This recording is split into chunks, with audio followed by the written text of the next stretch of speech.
Good afternoon, everyone. I would like to welcome all the participants and the panelists for today's program, which is titled New Education and Management for Responsible Conservation in India, with focus on integral aspects of cultural landscape, geography, and community within the contemporary Indian context.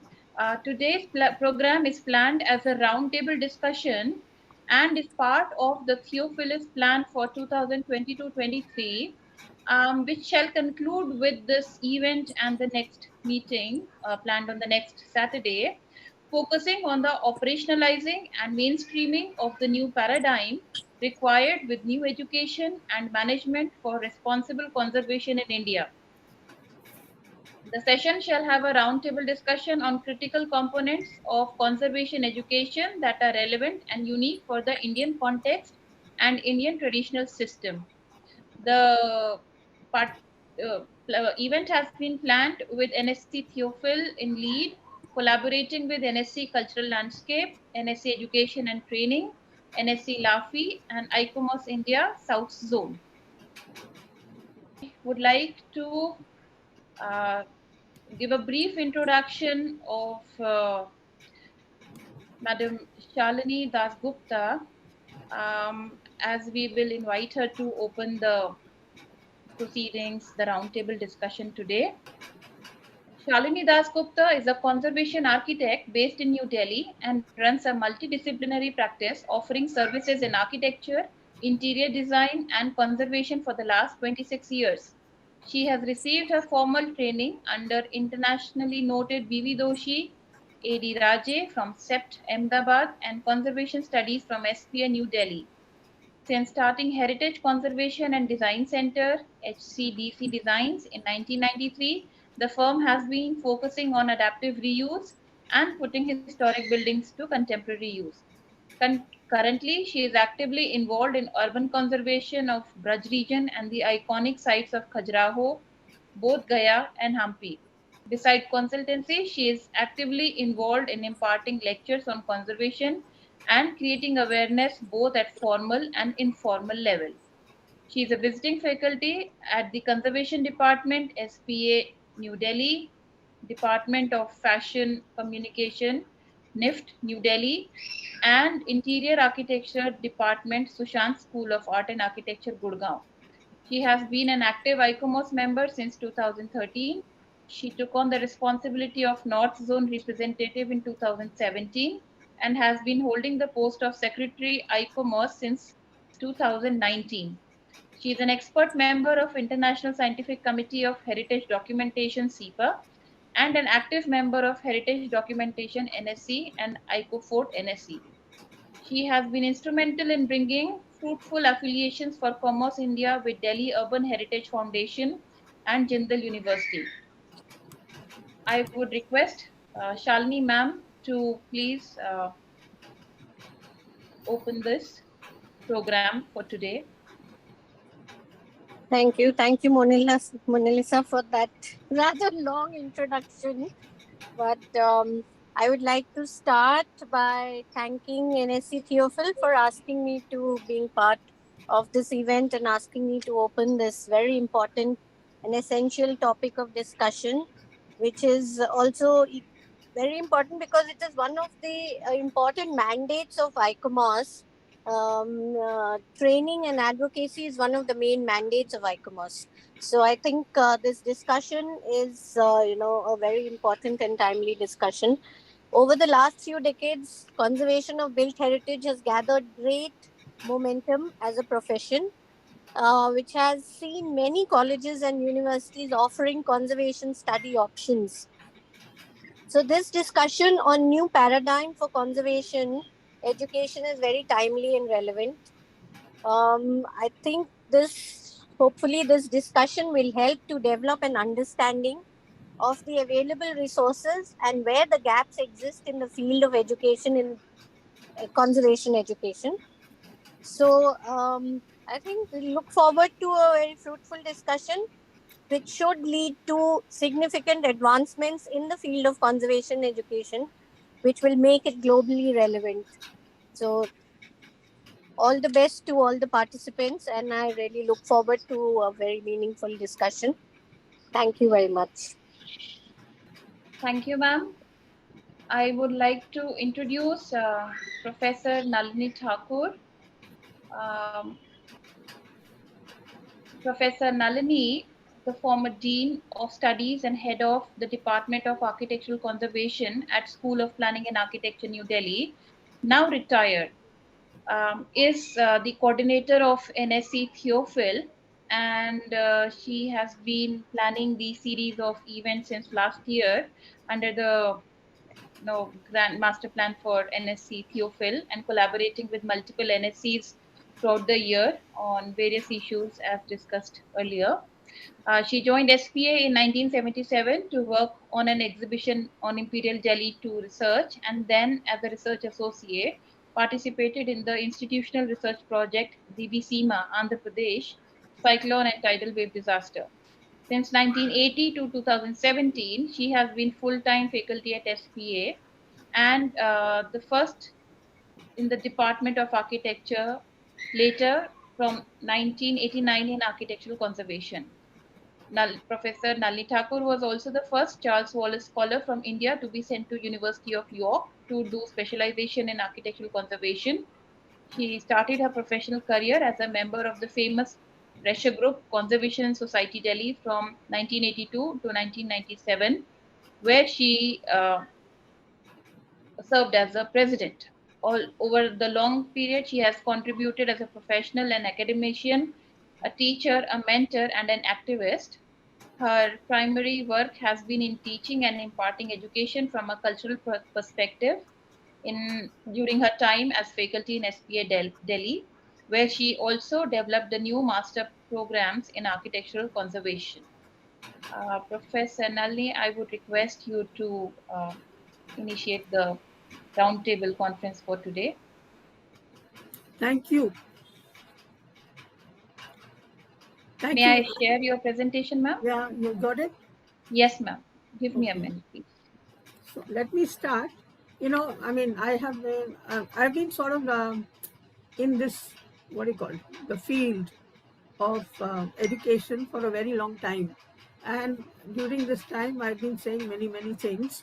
And now I've come to the point when I'm re-looking at everything and, I'm trying to review, revise, and see how one can use this and what it means today. Okay, so what I'm doing today is to actually look at a syllabus of 2002 that I was lucky. I mean, I had the opportunity to spend one summer holiday to somehow to what is it to create it or to whatever to make that syllabus, which was quite an intense job because it was only in the holidays and there were not many people around, so which we did. Okay, so now I'm going to share a few thoughts about it because it's really quite a long thing, big thing to talk about, and it cannot be done in these 10-15 minutes. Okay, I think the first point I want to talk about is this word called reconceptualization, or to reconceptualize. The reason why I think one of the reasons why this subject is has been very difficult is because it is one very closely connected to development, because it's on the ground and it occupies the same space.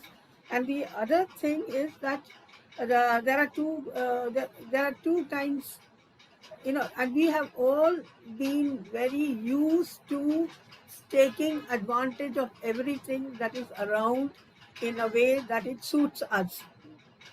So that is what I want to really talk about, because it is even though this particular subject is a very responsible subject and it is an irreplaceable resource, one cannot do that, but still we are conditioned to think like this. Okay, for this I have one example. For instance, when Lutyens, we've all said that he was very conservation conscious. He sort of what he did. I mean, he knew about Jama Masjid and all that. But he followed his cultural way of reacting to the past, and it was very visual. And it was about how to connect it, how to link things with, say, Jama Masjid, a monument, or with a river, things like that. And, and it was a bit picturesque, whatever, but it never really, addressed the standing heritage or any, it was on the real ground. It was not, it was always sort of floating around like this. That's what he did. And at that time, it was acceptable, and we all, we all was very, what do you call, we all appreciated that.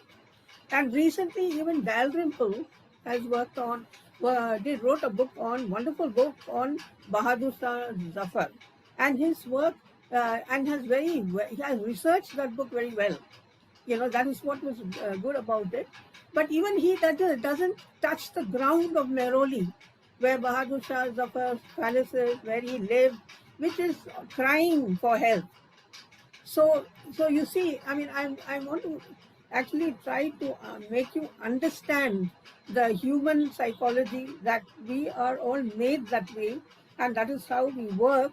And it is very difficult for us to start thinking about how to take care and safeguard and look after places and old monuments and areas. That kind of thinking actually is another idea, or is another thing altogether. It's not. It's quite, and it's very rare that people can think like that, especially people like us who are sort of middle class and have some access to education, and we are all sort of conditioned that way.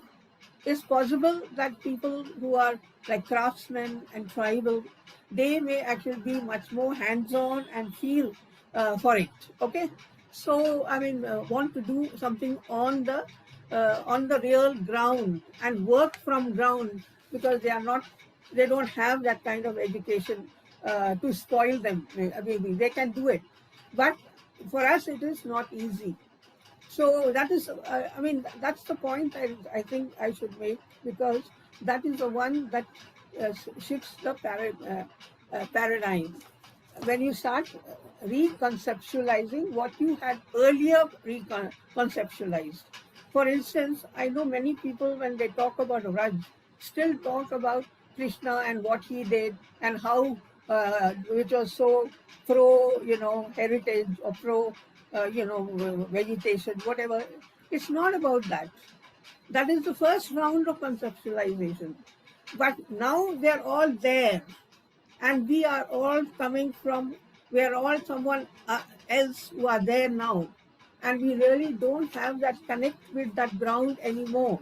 But we have to find out by looking at what is there, and find different ways of finding out, to get the hang of that whole area for our work as conservators. So that requires reconceptualization, to think differently, and then you will you will make it. Okay, so the complex, challenging endeavor. So this is very difficult and very challenging, and it requires reconceptualization, a fundamental intellectual change in attitude.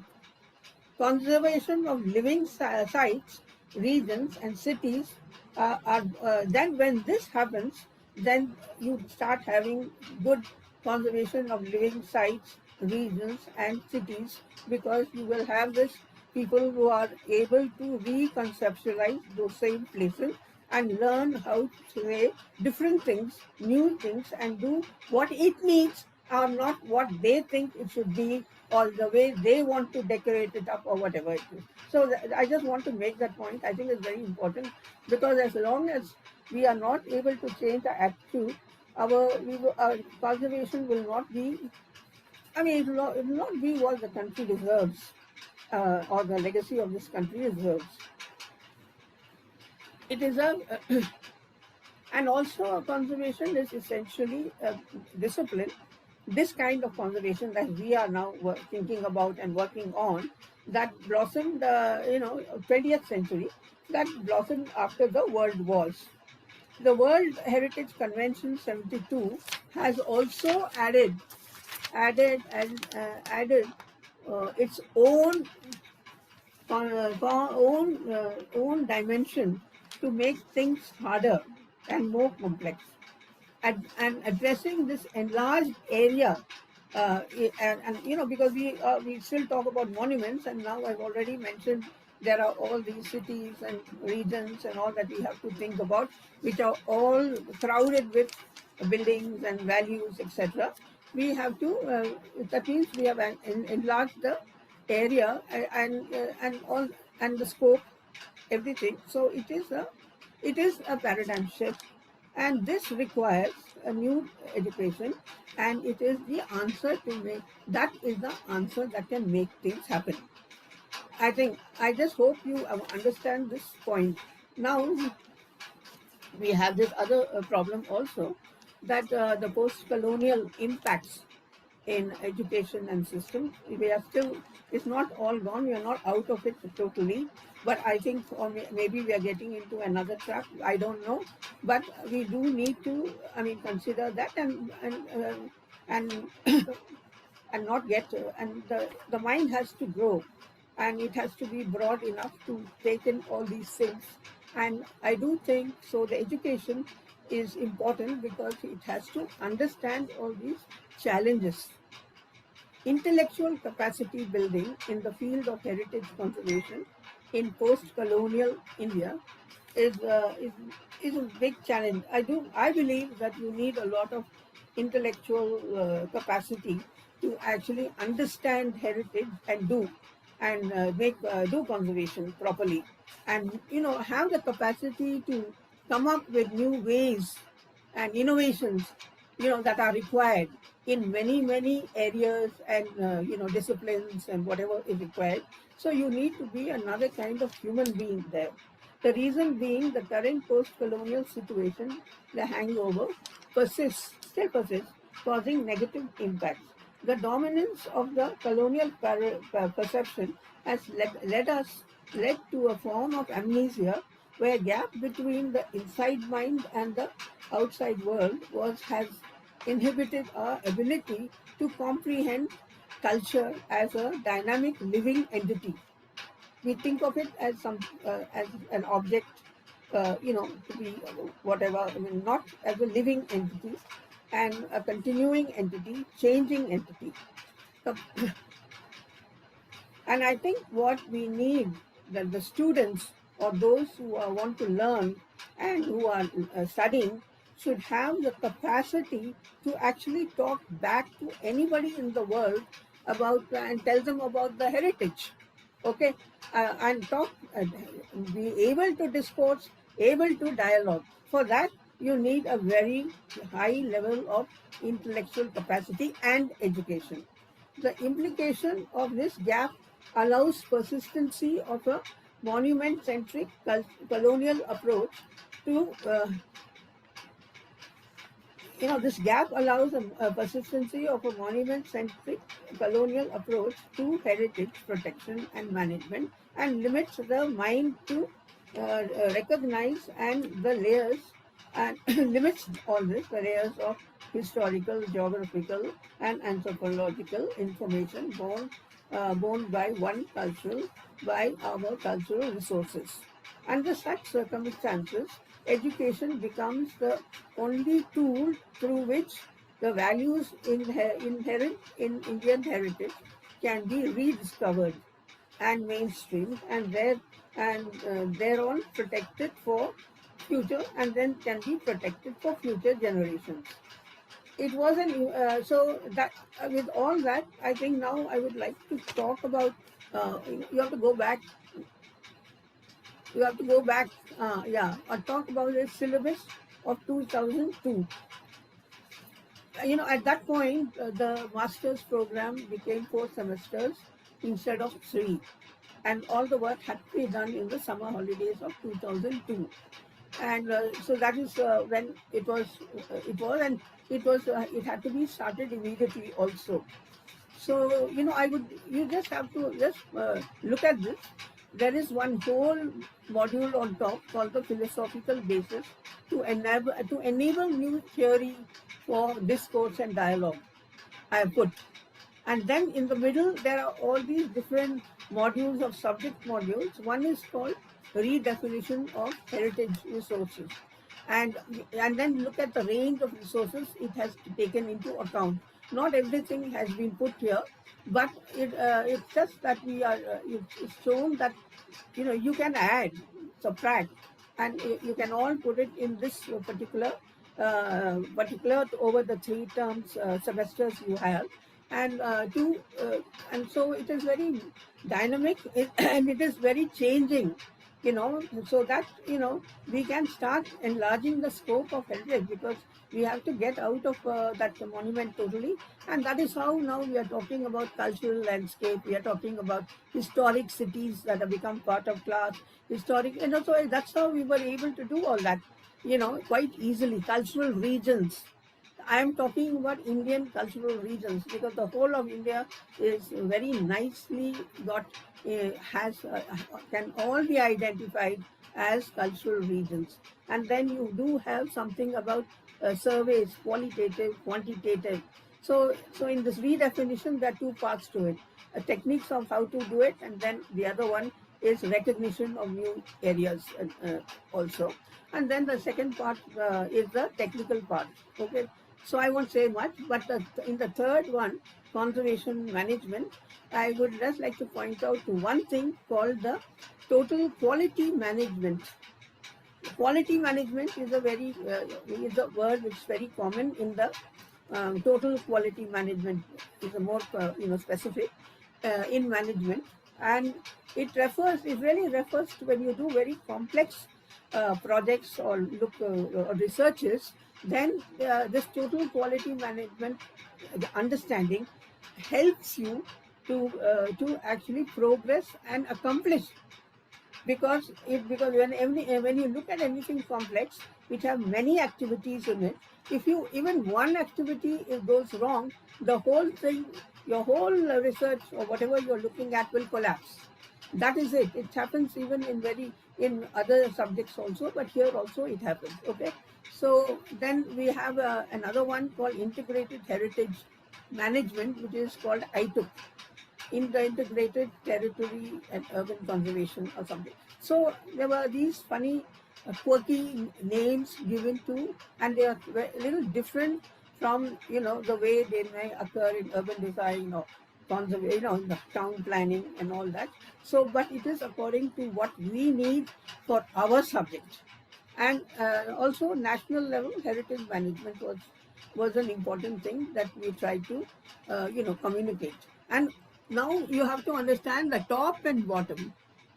This middle part feeds from the top to the bottom. So it is just an idea to get the whole thing in one way that comes to action from the thought. And the student also has to develop the philosophical basis and keep very active mentally, and sort of active learning through ideas and new theories, and will all come.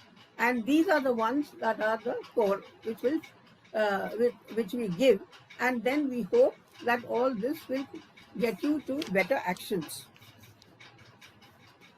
So this is the structure of that syllabus. Now the next one, please. That's the way I was working throughout, because you must know, when I first joined the department, I had to do everything myself, and there was no real understanding. There was even ASI was not useful. It was nothing. So I had to really work out everything myself. And the way I went about it, I can say, were by me making little diagrams and models. This is one of the first diagram model. It is called the people, place, and time model. It is actually a way in which the local context, which I call level 1, of any place can be studied. The contents can be studied, the over history can be studied, because you say people, place, and time.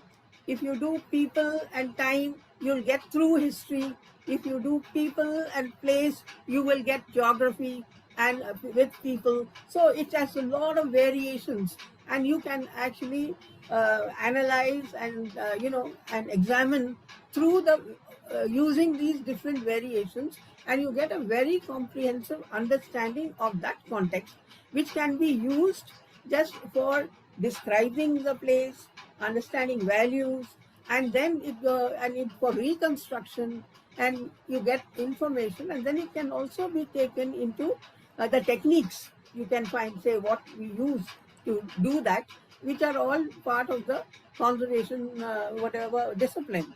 So how to use, and then you come to the end where you start rediscovering places that you were not known before because of your work. Then you start redefining those places. You really start understanding them and know what the parts of it, and to understand and give what is the pattern you get, which is quite clear in most Indian places, Indian towns or cities. And then you delineate or do that kind of exercise for management. So that's and then here, of course, because you must know that what I have been doing all, I have followed the holistic approach, and it is a different system of working. It is not the normal system that people use, because they still follow the silos and whatever from other side. This is, you have to really, you have to believe in this holistic approach and integrated holistic approach, and you have to follow it totally, and you get very different kinds of understandings and understanding for that. That's yeah, next one. So now so that is what here it starts. We started from humanities when we started this work, and then by going through that, what I showed you, that diagram of the structure of the conservation syllabus, it leads you to transdisciplinary and interdisciplinary ways of working. And here you can just see how the whole thing is, how it can take a scale of a management plan of a World Heritage Site, which is very large, and come to and understand and come to whatever understand the different levels of authorities and how it is, and and really there is a way you can actually work it all out and come to what is a new refigured model way of refigured model of for the future management of that place, of how to do that. You can change it. So I mean, that's what I'm trying to tell you here. Next one, please.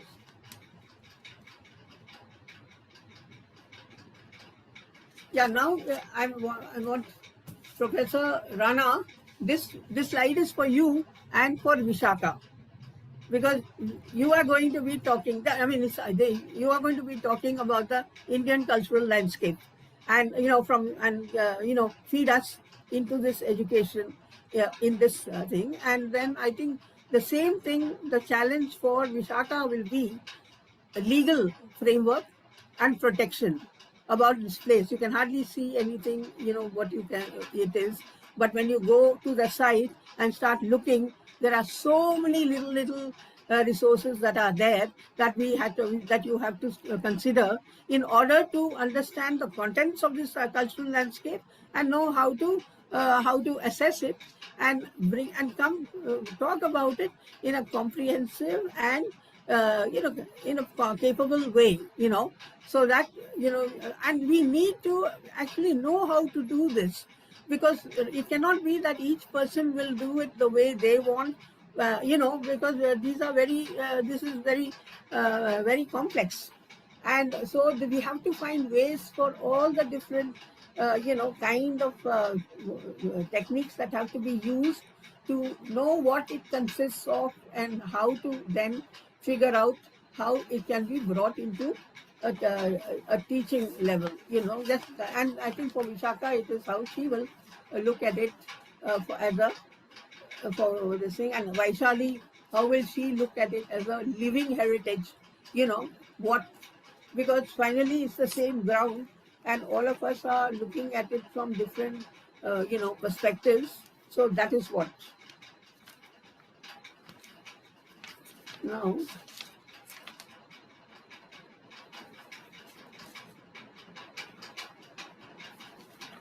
haven't I finished my time?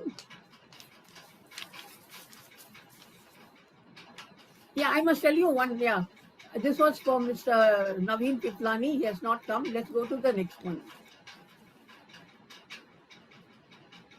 Now, here is another, I want to, where you have current notions of planning and development, as with the Planning Act and the Planning Authority, and what the way things have to be done. And, and that means that in our education, we are following the same with some little changes. But I think it should be, it should be different. It has to be. Now look at in Hampi, that whole building was coming, which was what is that called, a transport center or whatever center. It had different names. Then this is a 16th century canal. This is what is happening in another part, and these are all these kind of squatters or some people are coming in. So it needs, the thing is, planning is important. One has to follow that.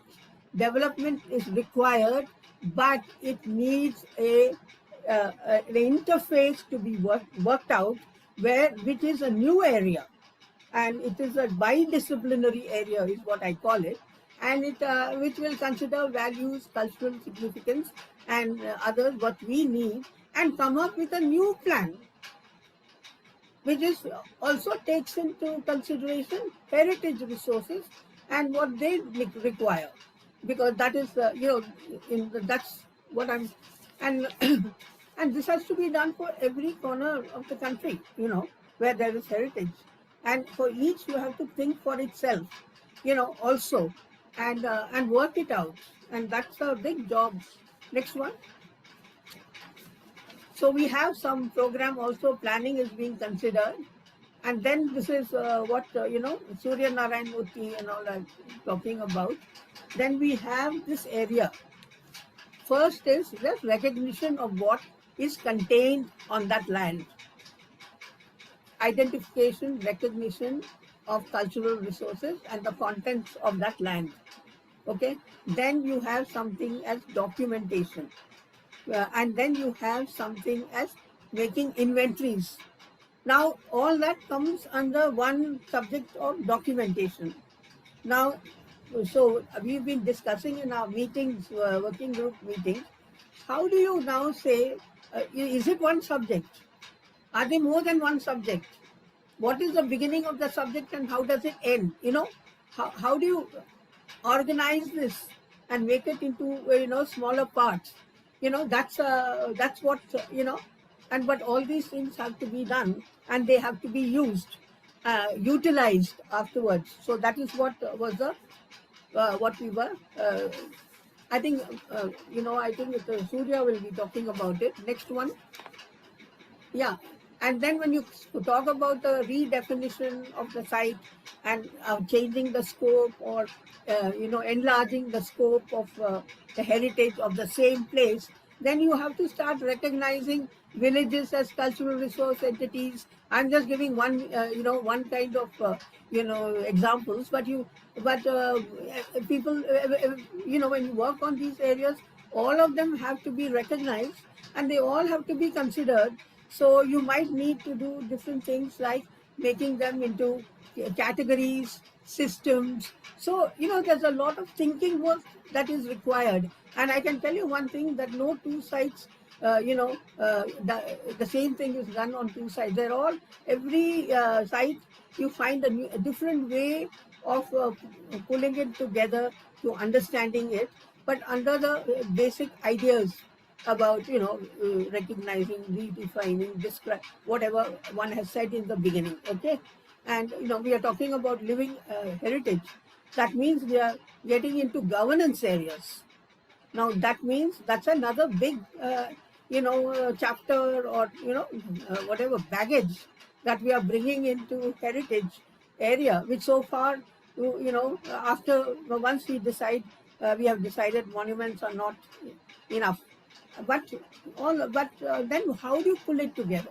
So again, it's all the answers are only in education. Okay, that's what, and one has to keep on working to find out, and you only find out little by little at a time, and I think at a time we will have enough. That is what one goes for, and it'll be good if this place ICOMOS India actually does experiments in teaching, experiments in learning, experiments till work, and discuss it together.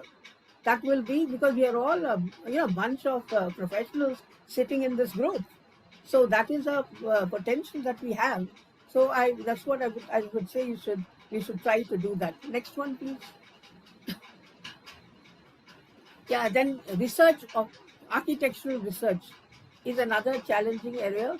I'm not going to talk about that, but it's just how do you research and understand the standing building.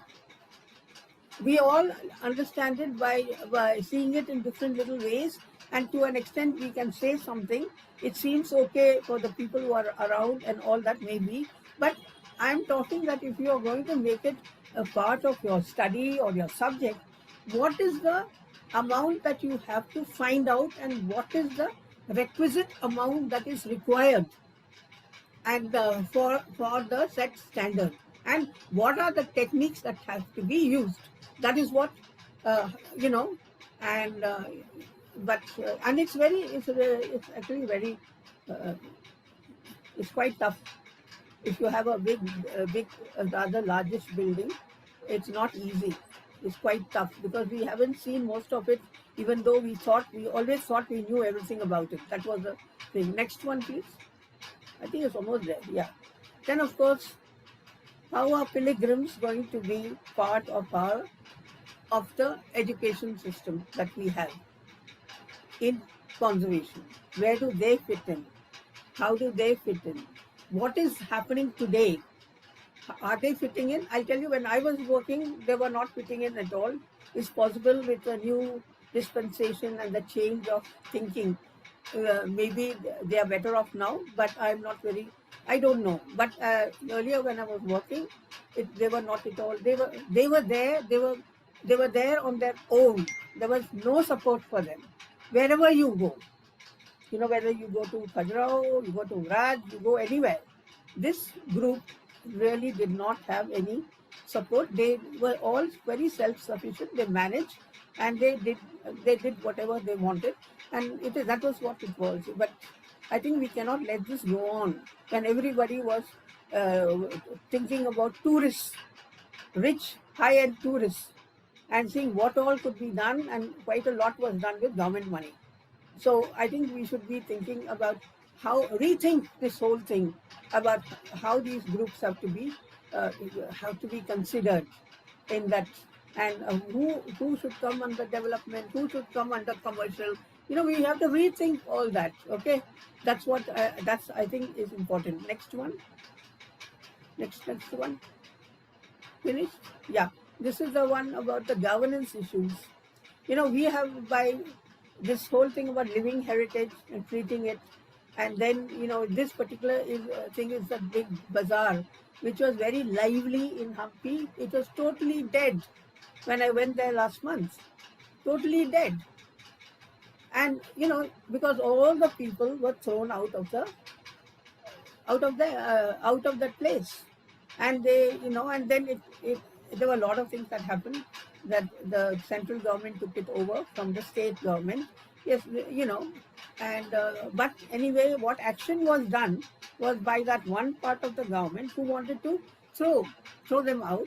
And so you come into all these human rights also, and because those we know that we have to think of authenticity, integrity, and we also have to think of ethics and people. At least people, when you treat them properly and you give them their basic rights, it's important. So we need another creature who's a conservator who can understand all these things also. So it gets, broader, bigger, and more colossal and more tougher. Okay. Next one. I think that's it. Next. Yeah. So fine. In the concluding thing, I think there's a lack of organizations, institutions, no standards, total protection. There's a lack of protection and management, of total protection and management. The official system has a big role to play in developing effective protection and management systems. Reform at different levels and changes and modifications are also important, and in the system and processes are anticipated. In this dialogue, UNESCO represents the international standard, hence its role is indispensable, yes, but then there are a lot of other roles that are also required to make the whole thing work together on the ground. The limits range and content of the dialogue can shape a truly, effective that is required for the work. So, one is expecting that all these people have to work, okay, all right, and they all have to talk together. And so what I'm now saying is, in the conservation education, how do you ensure that you are producing human beings who can handle all this at a young age? So it is that is actually what has to be done. Otherwise, heritage will not get its due. How will you do that? How will you get all this into your system of education? What is the, and I tried in my way, and I know that, I did try, and there are a lot of things I can't tell you here anymore, or whatever, that it's such a big thing. You can keep doing it for, decades. Okay, and a lot of new ideas come, you understand so much more. But the fact remains that the conservator has to be really know how to talk, discourse, and dialogue at all levels for heritage, for the people who are concerned with that site. He has to deliver the just true things there, correct things there, and not go away with some big boss or with someone else, and whatever happens, the way things happen in reality. It should not happen that way. So, and then what I showed you is a model where, we can discuss much more how it can be done, what can be done, and etc., and what has been done, some examples. We can do all that. But right now, this is what I can say. And I'm sure I took one hell of a lot of time more. Did I? Yeah, that's Thank it. you so much for this very insightful discussion. I would like to introduce Professor Lakshmi, who will be the moderator for today's roundtable discussion, and she will be taking the meeting from this point onwards. Professor Lakshmi is an architect with Masters in Architectural Conservation from School of Planning and Architecture, New Delhi. She is currently teaching in the Department of Architectural Conservation, SPA, Delhi. She has worked as a conservation consultant with several government agencies like the Archaeological Survey of India, Delhi Development Authority, HUDCO, on various conservation projects in India. She worked as senior manager in National Cultural Fund, Ministry of Culture.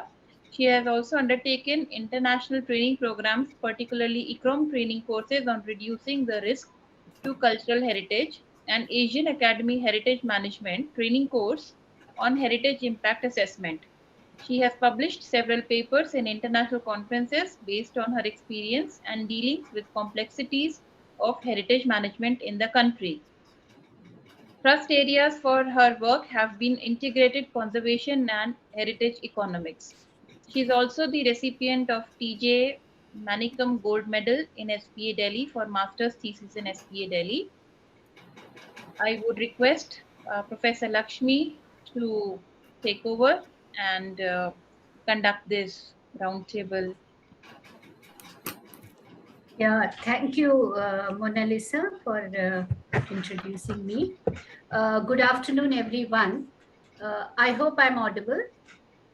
Yes. Okay, now we'll commence the roundtable on the theme of new education and management for responsible conservation in India.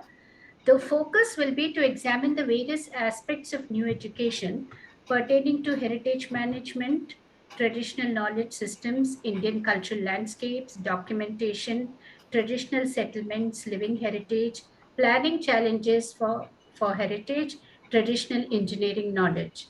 We have with us today in the panel a team of academicians and professionals who will share with us their experience of conservation education in the country. They will present relevant themes that link to conservation, thereby bringing in interdisciplinarity into the curriculum. We have with us on the panel Dr. Vishakha Kawathekar, Coordinator NSC LAFI, Professor Dr. Rana PB Singh, NSC Cultural Landscapes, the architect Surya Narayan Murthy, South Zone Focal Point, Professor Dr. Vaishali Latkar, NSC Education and Training Coordinator, Professor Jigna Desai from SEPT and Theophil member, Dr. Arun Menon from IIT Chennai and NSC Coordinator. Without losing much time, as we are really pressed for time, I will now quickly introduce our first speaker for the day, Dr. Vishakha Kawathekar. She heads the Department of Conservation School of Planning and Architecture, Bhopal, and she's also author of the book Legal Frameworks for Built Heritage in India. She's engaged in research on perception, interpretation, and memory of heritage. She actively engages in training professionals and the capacity building of administrators towards the protection of heritage. Vishakha, may I invite you to share your views and give a short presentation in Yeah, this thank you so roundtable? much. As you've already said that we are pressed on time, so I'll try and make 10 points to bring to the roundtable, which we can discuss and see how we need to tackle. The topic on which I am supposed to deliberate was new education challenge to ensure sustainability and authenticity in management.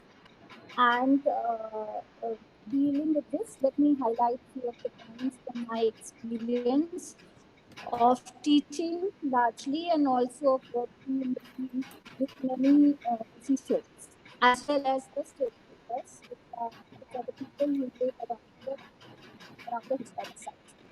The first point that I want to highlight is that the education system of conservation in India mostly dwells on the theoretical aspects based on UNESCO tools and ethical instruments propagated by them.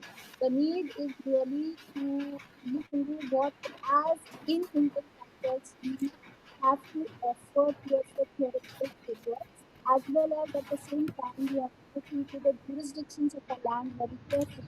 Because if we do not train our students to look through the traditions and the jurisdiction of our country, then lot what is discussed on the academic forums do not get implemented in our real world. The second challenge with education that is happening is how much do you teach? Because in this entire pursuit to deliver knowledge, we end up teaching them so much that they are the jack of all but master of the none. So, do we really need to have dedicated programs to develop a certain kind of skills that is required for conservation? Has to be looked into carefully. There are a lot of theories that have been continuing for more than 50 years that we are talking about. So we used to always say about raising awareness. I think our country has reached to a saturation point where we can say that people who are staying in and around the heritage areas are aware that at least that the heritage is there. They might not understand the value of it, but they are aware that they are in a historic context or heritage context. What we have also achieved over a period of time is that we have been excellent issue identifiers. So if you ask any student, they will say, yes, there are 10 different issues that we have to deal with. But what we have been unsuccessful in larger part of education is solution finding. We have not been innovative enough to find solutions within our own jurisdictions to for proper management and authenticity. A problem with that is also because a lot of practice allows consortiums, and then having one conservation architect oblique professional is enough. Now, in this entire pursuit, um, conservation is taking back seat, and the economics of it is taking the front seat. It is a reality now that it is economic driven. So if we do not train our students to look at the economics of heritage, then I think there is a problem, and we cannot achieve a sustainable management of heritage sites anymore. The current trends also are that we are looking to most of the heritage sites in the way of consumerism. So you have to, promote tourism, promote religious pilgrimage, provide a lot of infrastructure, and in the name of provision of a lot of infrastructure development for tourism and pilgrimage, we are ransacking all our heritage cores as well as all the core and buffer areas of the heritage sites. It is not an argument whether 100 and 200 is enough. That can always be debated. But what is important to understand is, in order to bring in development or in order to increase the footfall of the site, we are going on compromising on the historicity of the sites. Also, the other thought is like sites like Bhimbetka, where the rock shelters are important, or Ajanta caves, where the paintings are more important. It is time and again proved that a heavy footfalls don't work in those scenarios. But still, if we go on endless consumerism, then it is going to hamper our heritage in a large way. And where and how much is becoming a critical question.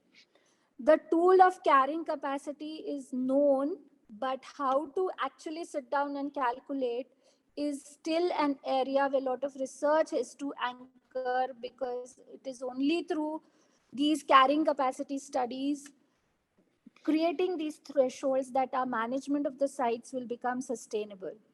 The another area of concern is the degree of intervention. There was um, lot of constraint which was being always being taught towards how much you should intervene, and there was always reversibility and minimum intervention which was prescribed. But these days, because of so much of government driven schemes, degree of intervention which can easily be achieved is overlooked upon, and people are going for large scale interventions, which also is becoming a problem, because they are not even looking into the jurisdictions in which we can put lot of safeguards into these things. Another concept that we actually looked upon was compatibility. Now, how are we looking at compatibility is another question, because if you have toilets designed like mandaps for in the name of compatibility, I think there is a problem. Therefore, we have to ensure that we promote right from first year BArch our equipness into designing in historic context, and that has to get rooted and should be taken in a large way. Nowadays, many of the courses across the country for conservation deal with jurisdiction and jurisprudence as a separate subject. And it is important for us not only to know the ASI law, but also the laws that aid into protection. Having said that, one major area where a lot of work is needed is defining what is heritage. Because if we are continuing with the same definition, then the law under which we are trying to protect, if we do not change the definition, not much can be achieved. Because many definitions do not come under the purview of Act. The next issue that I want to highlight upon is our tools for monitoring. For example, we are saying let's do heritage impact assessments. But these are also misused by not doing it authentically or not understanding why they are to be undertaken. Most of the times, heritage impact assessments are done to do adjustments to get a certain thing implemented. So we are always trying to do heritage impact assessment as problem solution rather than protecting the heritage sites. And I think this is also one of the areas where we have to think a lot. The other point that I want to highlight is authenticity was always being projected as for protecting the values, but now authenticity has to play a larger role into what and how we want to bring in change into the heritage sites. When it comes to use, the use are fast changing. Lot of money is being pouring in the name of development around the heritage sites. What we are unable to manage is actually telling what is acceptable and what is not. And therefore, lot of interventions which are coming up are becoming unsustainable. Defining heritage, knowing its value, deciding whether that site should be exposed to so much public or not are real big questions that we have to look into. The sensitivity and sensibility that we have to develop towards heritage is not only should be rooted into the students who are taking the course, but we have to engage with a lot of professionals in the field where we have to force them to try and understand the value systems under which the heritage can be protected. And here the traditional knowledge systems and the Indian context of the legal instruments propagated by UNESCO has to be done very carefully.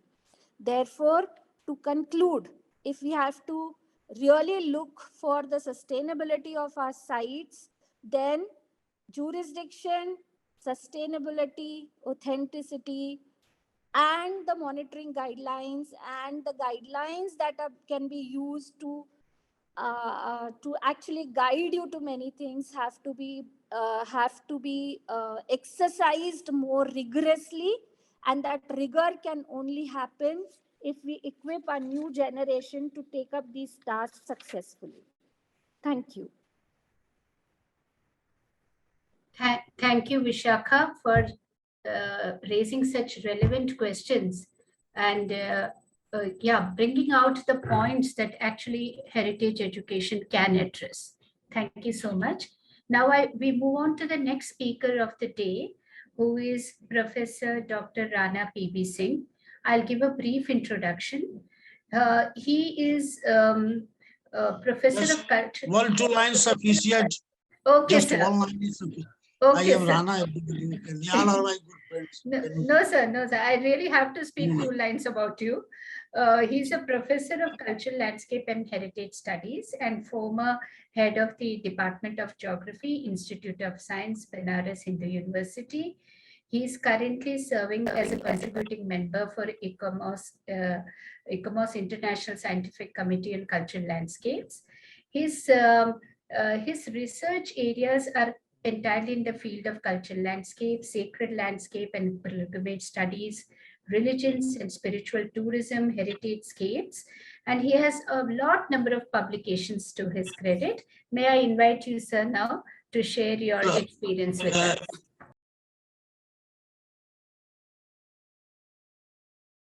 Okay, thank you very much. Very simple way.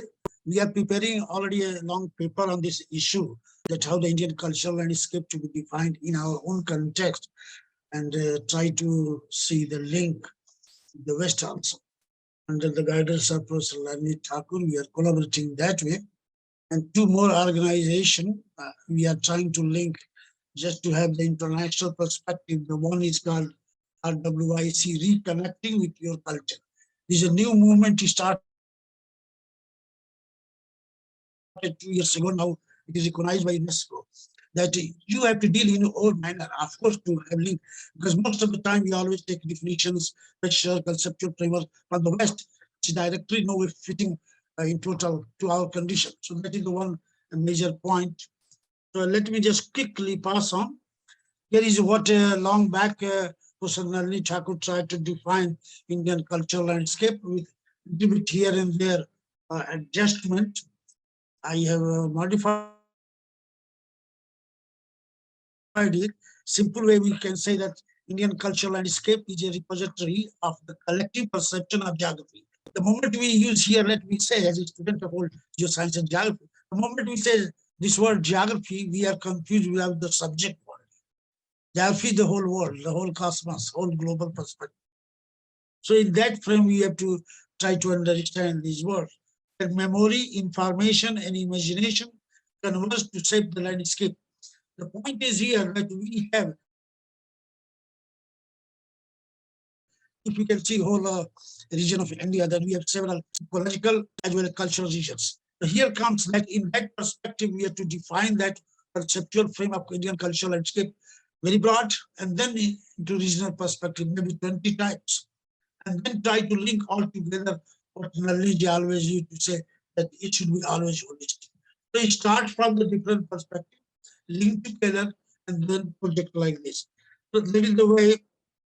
So we say that this starts from the ancient past, then continue, and then perspective for the future. What one of the recent books about Indian cultural landscape, what Amita Sinha is trying to do with the case study of two areas. Simple thing is here. So to the broad perspective, the basic perspective from Professor Nalini Thakur, then based on the case studies from Amita Sinha and our own work. So altogether, we can say that cultural landscape in our context transformed and absorbed stimulus on the pathway of succession, sustenance, and sustainability. So we have to always see that this is the whole holistic perspective. So we can conclude is this whole definition frame is that Indian cultural landscape should always be viewed as a process and an expression through an observer's attitude and background in terms of 3 M's, meaning, what it carried, how people try to receive, perceive, or superimpose its metaphors, what symbolism is going to take, and English in what context it is going to be defined. That is very important. India is so rich, so varied, that no way we can generalize something. So that is one point. Then we have to see that it is started from the family level and going to the very broad level. So 2 level, what Professor Malik has already developed, and which is well known, now accepted, Professor Malik is still alive, that it starts from a deeply rooted belief system. So it started from individual level going up to the region, or you can say otherwise, that is going to be whole ecological perspective. Like we say, Bharat Desh. So that is a whole perspective of it. So how to put that one? Here is one example. Typical example, what we call is spatial transposition, or you can say making micro into the macro frame of that, like River Ganga. So in all regional perspective, those holy rivers are called Ganga. Ganga of South, Ganga of East, Ganga of West, Ganga of North, Ganga of Center. So we have worked on that, that's how this whole concept to be called as Gangaization of Indian culture. So how it is going to fit into the cultural landscape. The other thing is that when we are going to use terminology and the basic meanings from the Western context, we have to be very conscious. Example is here. When we try to translate word heritage, very commonly you can say we say virasat. Okay, completely wrong. We have the way you use the word virasat and then you translate that in the ancestral property. It has no sense.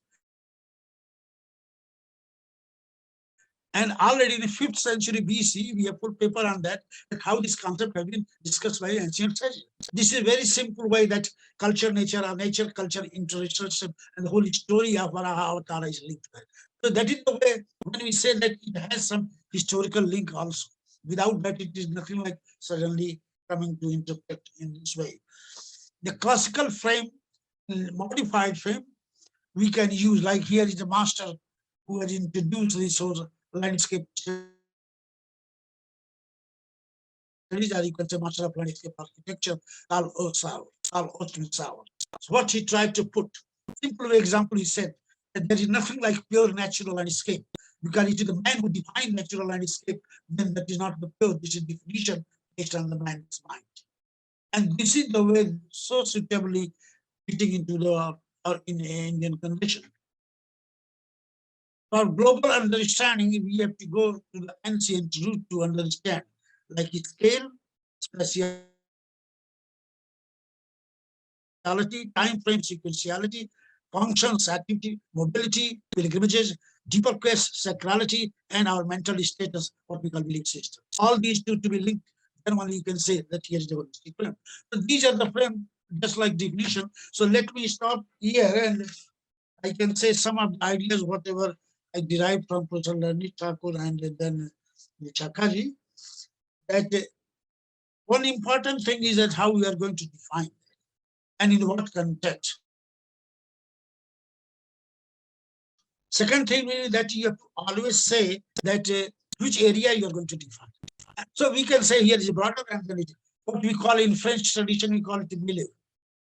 The regional personality of that also to be linked to that frame. Then messages and meaning imposed, received, and communicated by the people. A very famous professor from Syracuse, long back in 1972, he challenged these Indian writers about religion and culture. So why not you are saying your days? Why you always say country? Why you say this is my region? No, this is Pradesh. That fellow, this is a very challenging article that was published 72 in Chicago Research Series. So he gave the example that you have already, you can say this is linked to the West like that, but don't say that is the way direct translation. Then other thing is that where to put now is spiritual sense. In Indian context, when we are going to talk about that without the spiritual sense, not to be confused with superstition. No. Recently, a debate is going on, just that is American Association of Architecture and Spiritual Space. And they are discussing that this is a deeper rooted human mind linked to this whole built architecture. So that also we have to carry in that way. Then now recent things is coming up through the government policy, Indian knowledge system. So we have also to link that how it is going to fit into that and how we can try to suggest something for betterment to understand that. It is both sides. You can say reciprocal understanding for both the side to itself. Two more aspects are very important. This is based on, of course, the Western idea. So that is that civic sense, where to put that, how that can be taught, what to do like this. So Peter Gadis, that idea, 1930 years early published that one. He was a town planner for Banaras also for 6 months. Then Indore, he has also started a model frame. So that is one. And second thing, when we are talking about the awakening, and then we are going to our roots, understanding and awakening. Awakening is more important than understanding according to our Indian terminology and based on etymology, based on the Puranic and Vedic tradition. The moment you realize that thing, trying to know that thing, this is understanding, but a little bit going in depth, that has changed your mind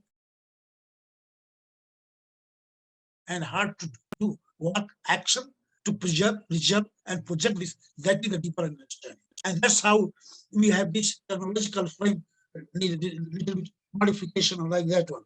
So these are the some of the points, because time is short and we have further discussion. So let me just cut short my this slide. So thank you very much for giving me this opportunity. Thank you, sir. Thank you, sir, for sharing this presentation with us and talking about Indian cultural landscapes. Now we move on to the next speaker. I will present this whole, I will send to you the whole presentation so people can share and discuss. Okay, sir. Thank you so much. Thank you so much. Now we move on to the next speaker for the day, who is Surya Murthy. He is Professor GSV Surya Murthy. Is a practicing conservation architect. Is currently Professor of Architecture in JBR College of Architecture, Hyderabad. He is an independent consultant in the field of architecture, conservation planning, and urban design, with an approach of reuse, recycle, restore, appropriate use, and maintain as principles of design, planning, and execution of projects under his proprietary organization of Kshetra and IHSRDM.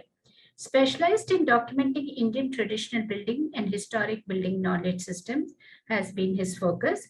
He is currently South Zone representative of ICOMOS India. Recently, in July 2021, under his leadership, has got the recognition of UNESCO World Heritage Site status for Kakatiya Rudreshwara Ramappa Temple in Telangana, India, as appointed by the Department of Culture, Tourism, Government of Telangana. In December 22, he was awarded with Sustainability Initiative of the Year 2022 in Dubai WTC in Big Five Awards for the conservation of Basilapet Stepwell restoration. With this brief introduction, may I now invite Professor Surya Murthy to make his presentation. Thank you, Professor Lakshami Priya. I hope I'm audible. Yes, you are audible. Yes, and we can see your presentation also. Yeah.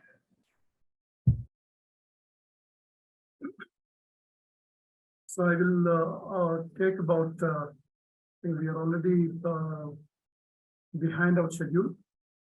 I will not take much time, but I will focus on the visuals, what I am sharing with, and on you can do a maximum 10-minute presentation. Yes. Yeah.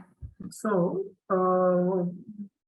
as rightly pointed out by Professor Nalini Thakur on projects, where she had mentioned about while doing the projects itself, we do find this idea of rediscovering the site, rediscovering the place, rediscovering. The idea of rediscovery itself is experienced when we follow this certain approach in conservation education. And also one point what is mentioned by Professor Vishakha while she was making her discussion point, that for some places, limiting number of people entering in that area or limiting the visitation to that site can help the protection of a particular site. These two things triggered my when I'm showing my examples in this documentation, what is its range for conservation education. I'm going to demonstrate these and the similar points raised by Professor Vishakha and also Professor Nalini. So for anything to start from in the profession, what I have realized is any site operates with this by all of us people, and we encounter and understand both geography and ecology, which is understood from the perspective of time or without time.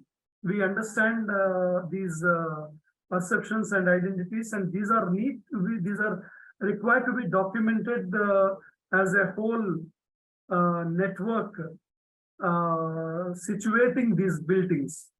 So if built heritage consists of a system, the geographical and ecological system contains all these in another system. So the systems approach ensures the connectedness of heritage, and it can be in situ understanding. So where as is, where is condition can be understood, and it can be from traditional buildings or historical buildings, vernacular buildings. And the intention of this documentation is towards the future condition of it, to maintain, to restore, to conserve, to repair. The term repair is not used in traditional vocabulary of any of the guidelines, but it is required to be used at few places. And if we look at the documentation, the purpose is to understand the right meaning, to understand the right pattern, geometry, composition. Composition could be architectural composition, material composition. So these generic terms include from the larger spatial level to material level samples. So geometry, composition, theory of design, and they are all from human understanding level, human use level, human application level, like anthropological and social, historical, geographical knowledge. And it is for towards understanding the ground conditions in India, ground conditions at a particular place. So these things are intended for when you say rediscovering, you understand from the local rather than predetermined ideas of the subject, like colonial ideologies with which we may have started the subject, but there is a lot of change and evolution in the subject that is required to be understood. So I am exemplifying these with the help of some documentation that is undertaken. This is one of the cases of Usmania General Hospital in Hyderabad, where the intention of the documentation was to redevelop the entire site and also the conserve historical site. The central portion containing a heritage building, and there is a random development that took place after the heritage building construction in 1925. So after 1925, there were other buildings added. Currently, government wanted to redevelop the entire campus. So what could be the way? So what is required to be documented here? So old records, past records, entire land plan, building plans, all that was documented. And so depending on the context, these documentation and its range changes. So architectural documentation was given, and the legal framework of setbacks. There are regulations developed for heritage buildings in Hyderabad case. So they have been experimented and demonstrated, and they are deliberated. So what is right and what is wrong is not being discussed here. But what is discussed is when we are documenting how much amount of work is needed for depending on the particular case and location and objective of the project. This is another project where some digital application is used. The site is located about from normal ground level about 100 meters above the ground, normal ground level. So we climbed up onto the hillock, and this is in collaboration with Professor Kailash Rao. Both of us have done this temple called Devunugutta. It is inaccessible and on a hillock. It is documented with drone lidar photography. Because it is inaccessible, we were not able to measure it physically. So the remote system of drone and lidar was depended upon to generate plans, elevations, cross sections, profiles, and the condition of the structure. So the documentation varies from place to place, location to location. This is another case, Majuli, river island of Majuli cultural landscape in the midstream of Brahmaputra river. In 98, there was an organization called MIPADC, which has documented it in description, which was elaborated in detail in 2004, and tentative list was admitted by UNESCO in 2006, This was sent as a nomination with detailed documentation. On the right side, what you see were the sketches prepared by Professor Nalini Thakur and Surya as part of the dossier. And on the left side was another dossier prepared after 6 years of gap in 2010 with changes.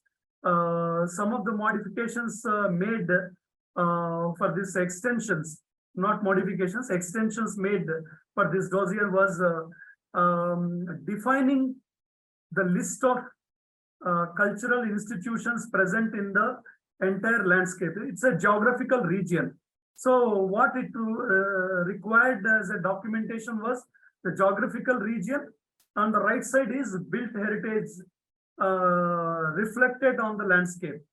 So the geographical region landscape in detail was documented at this time, taking the help of satellite imagery and also part drone photography. So each these 31 cultural institutions called satras were documented in detail to show how they figure in as a landscape and how they are representative of the whole regional landscape. On the right side, what was demonstrated from built heritage to vernacular and built heritage to getting reflected in the form of a Satra regional landscape to cultural landscape, moduli as a cultural landscape. So this requires completely geographical documentation to human occupational spread and their activities connected to the land. So it is termed as ecological and acoustics model combined as a documentation need for this project. These are some of the photographs from that, and this is another one where in 1935 this historical structure in 1935 was built by 7th Nizam. You could see the aerial picture and the geometrical documentation. On the left side is geometrical documentation, on the right side is aerial picture.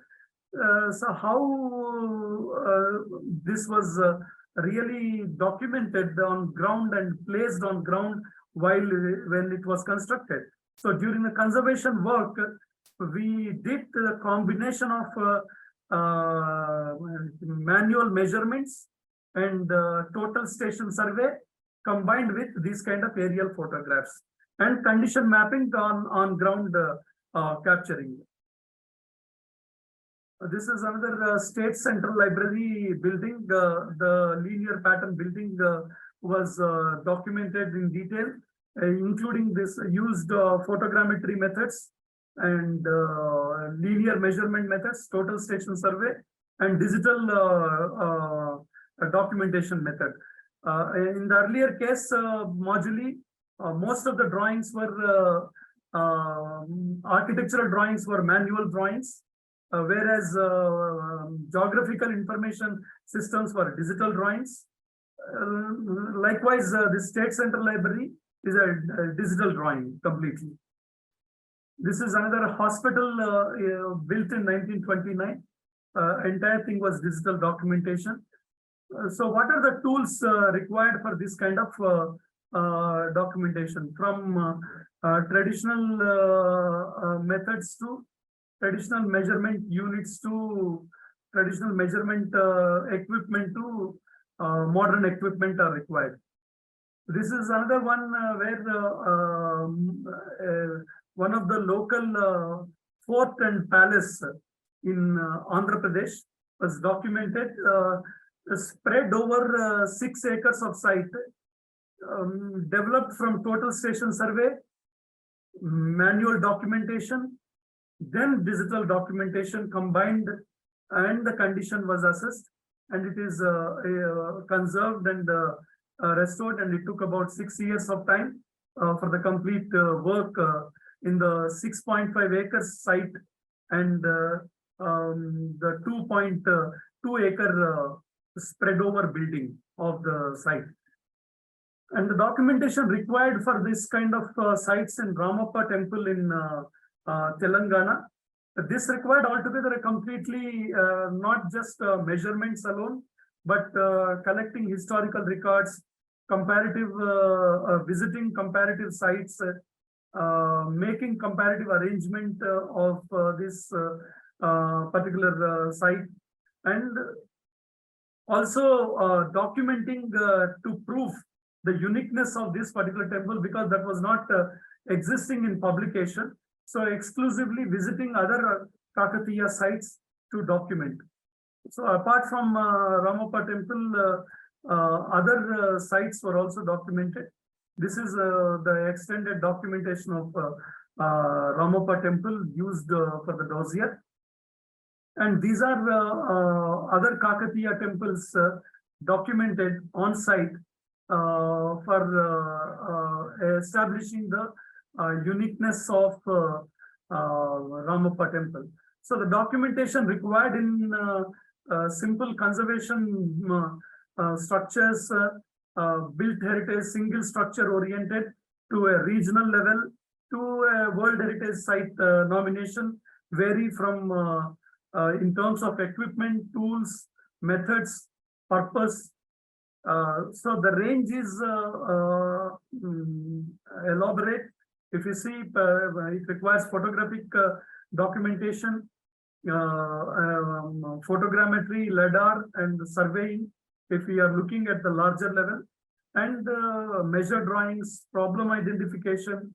When you say problem identification, condition documentation, inventory formats, then listing, and these inventory formats also will be descriptive in nature. Listing also is descriptive in nature, and it need to be combined with other methods of work. So from measuring tools to electronic measuring devices to geographical information system, what has been mentioned by Nalini ma'am also, that the systems approach. So each system from whole to a part, if we take, it has to be viewed within that particular subject as a multidisciplinary system. So within that subject, what is required? In Gandikota, total station survey was used. And in some other project of campus level development, ArcGIS and geocoding was used. In general purposes, we do use a lot of data with geographical information system. And point cloud mapping was also done as I demonstrated in the case of Devangutta temple. So this goes for the general formats of site and surroundings to services. And what are the possible problems for which we engage in this? So there may be use related, there may be condition related. Use can be misuse, overuse, disuse, and inappropriate use, abandoned. So it can be anything. So this is not comprehensive anything. These are from various other cases that I have exemplified, I have taken up. So possible problems could be related to use. So condition also, they can be broken condition, missing condition, weathered condition, deteriorated condition, fallen condition, the structural condition, surface level condition.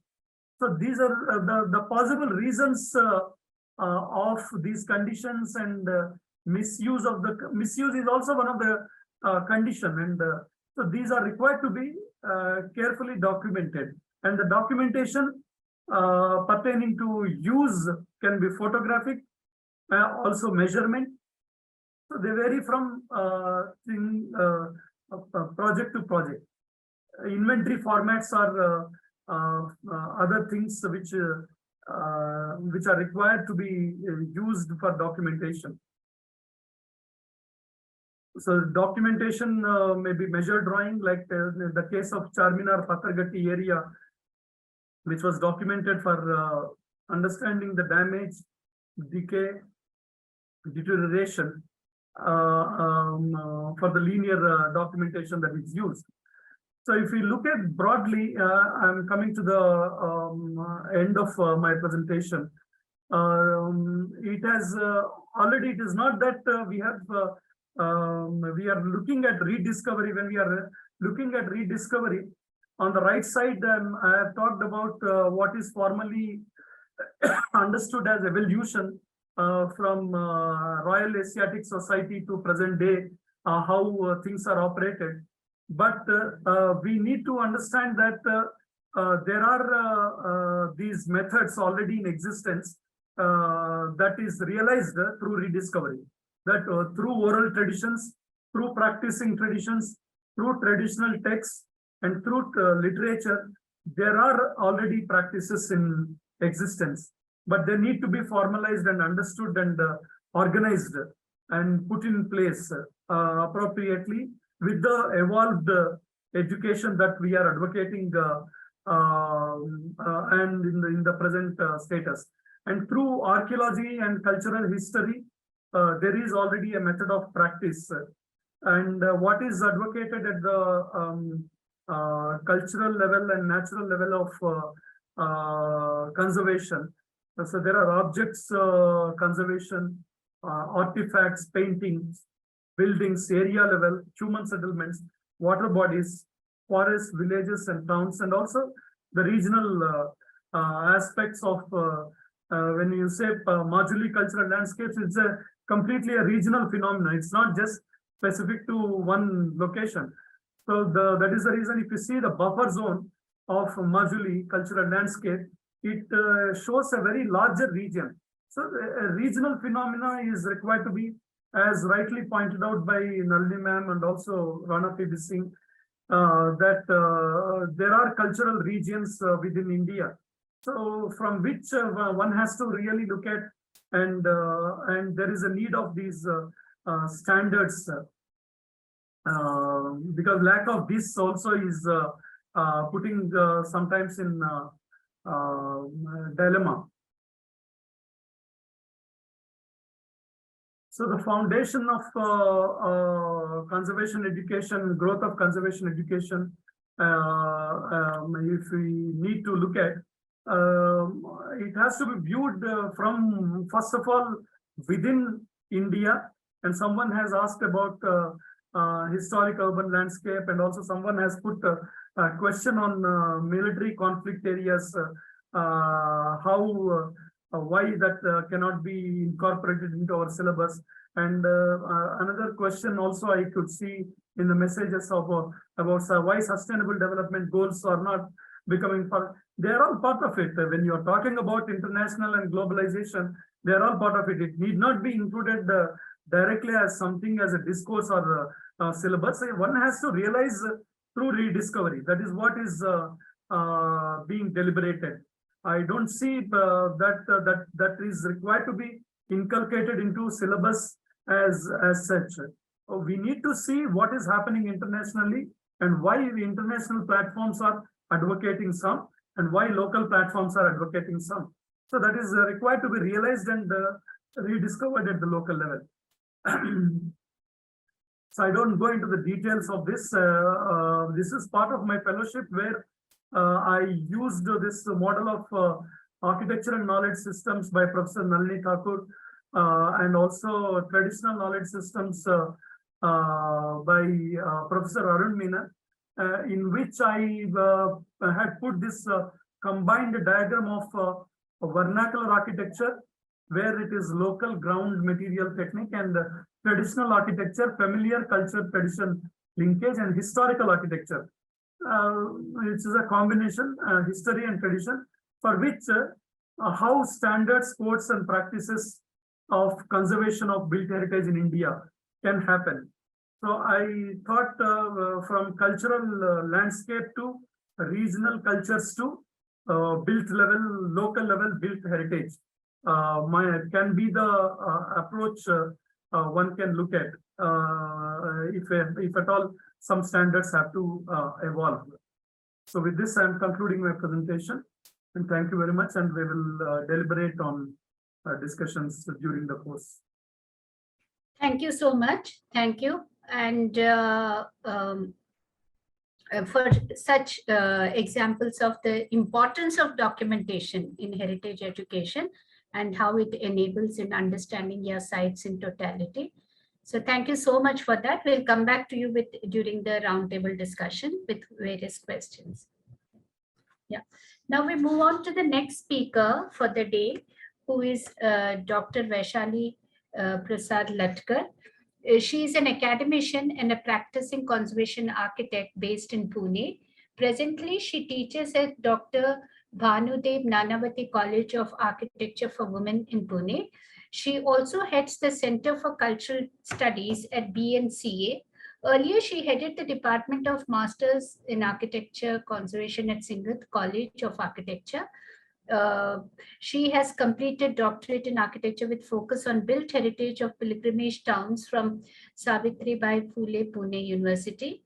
She is a former member of Board of Studies in Architecture at Savitribai Phule Pune University, and she was a former member of few heritage committees constituted by authorities. She is coordinating training committee of coordinating training committee of ICOMOS India. She is also a member of CIF, International Committee of Education and Training of ICOMOS. She is a member of Executive Committee Intact Pune chapter. She has been conducting training programs in heritage conservation as well as heritage awareness programs for various types of groups.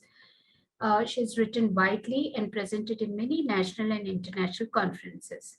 With this brief introduction, may I request Vaishali to make your presentation. Thank you, Lakshami Priya. Let me share my screen. I'll be talking about traditional settlement research and its interface with planning. Okay. Traditional Indian settlements are very unique and diverse in its nature and very difficult to describe in a generic format. These settlements responded to social, cultural, physical, as well as climatic context, leading to the diversity in various regions. We know that many early settlements are planned on Hindu Vedic principles, while many medieval settlements during Islamic rules were planned on the principle of monument complexes and residential neighborhoods. If we have to describe the key features of traditional Indian settlements, this could be identified as planning of organic nature while observing a specific social order, social cohesion reflected in the pattern, and rich architectural heritage repository. Many times, Western viewpoint describes our cities as chaotic, our traditional cities as chaotic, as this viewpoint lacks the basic understanding of Indian cultural context. The morphology of most of the traditional settlements reveal three distinct layers. First layer, that is of traditional planning. Second layer, that is of colonial planning. And the third layer of contemporary development, which engulfs the earlier two layers in most of the settlements. The irony is that though there are three distinct layers of different character, planning policies or planning norms in India are same for all the three. It's like the same size fits for all, and that is causing a lot of harm to our traditional settlements. Conventionally, traditional settlements have been topic of study in different disciplines. The prominent ones that matter to us are history, geography, architecture, planning, and heritage. And depending upon the others are sociology, economics, etc. Responding to the inherent nature of discipline, each discipline adopted appropriate approaches and employed relevant methods of study and research. Thus, the study of history is based on chronology, events, personalities. Geography as a discipline engaged itself in territorial studies. It also developed urban morphology as a way of studying formation and transformations in settlement. Cultural geographers base their study on cultural aspects of settlement. Architecture too employed different methods to study settlement in the form of style, spatial configuration, etc., along with urban design theories for understanding settlements and cities. planning use models mostly derived from Western theories, a kind of standardized approach, not really addressing the specificities of our settlements. 2 points to be noted here are these models used in planning are not indigenous ones, and these are generic for all. These are kind of standardized for all. While heritage perspective sees evolution in the way settlements, however, heritage perspective, we can see the evolution even in the perception of settlements, how it has evolved. It got reflected in our international charters as well, as we know that it starts with the setting of the monument. Then it is, however, now we are becoming more holistic and we are going towards HUL, historic urban landscape and cultural landscape. So in nutshell, we are moving from generalization to specificity. That is what the study of traditional settlements demands.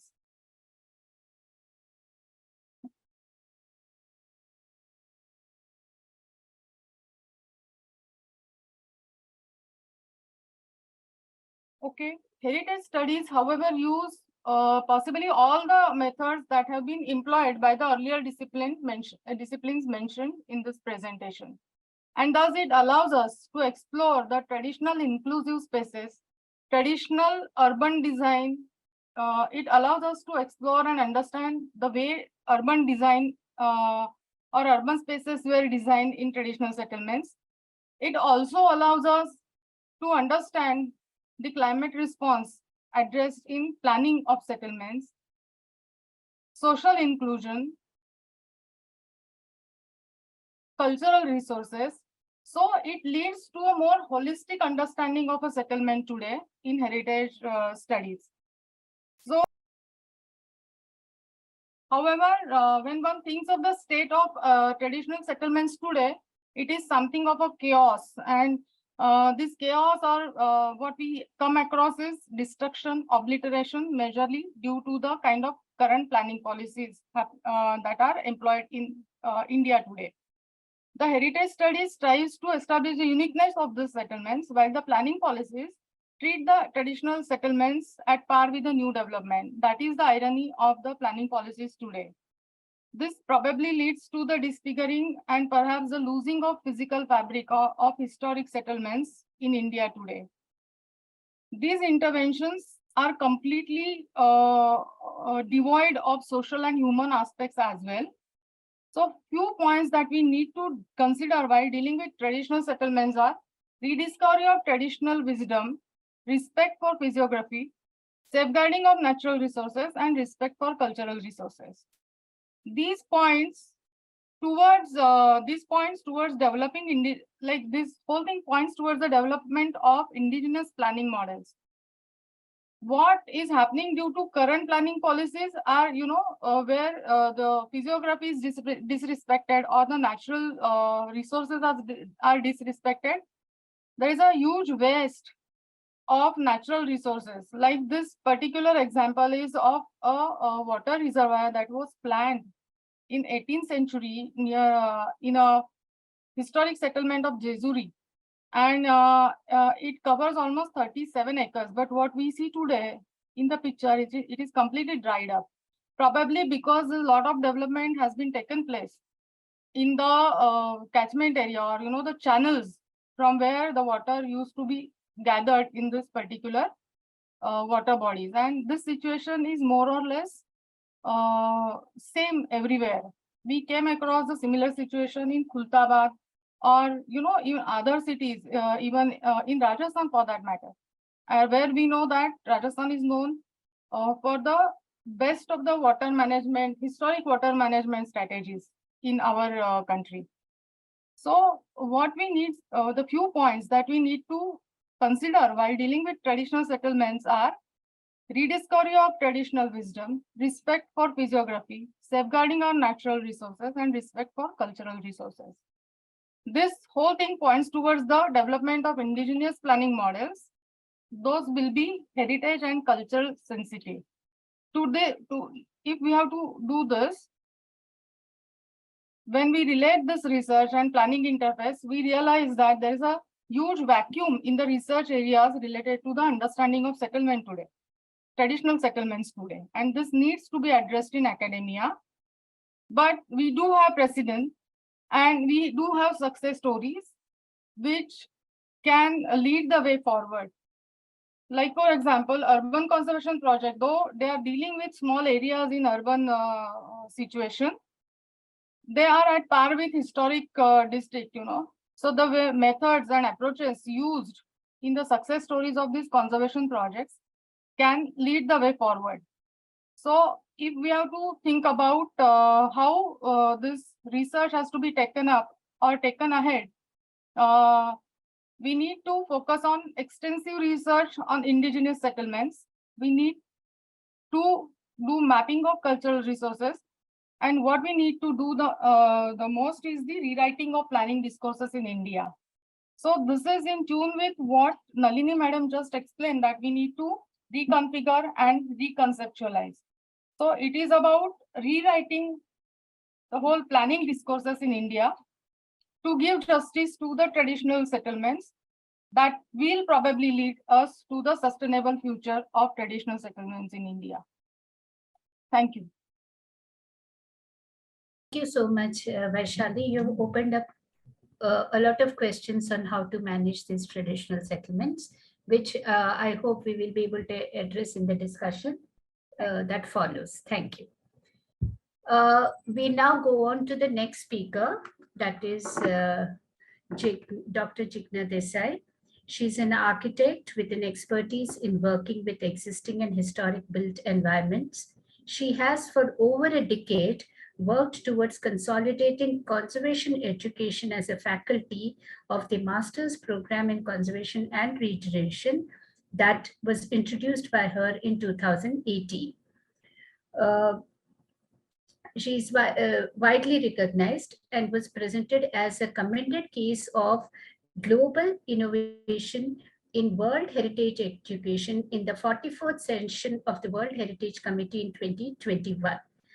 Her previous role at the university include head of undergraduate office and head of gender parity mission. Jigna's overseas work include heritage monitoring missions, evaluations, and for the ICOMOS, World Heritage Committee and World Monuments Fund. She's also visiting professor at the Nottingham Trent University, UK, and has lectured on international platforms.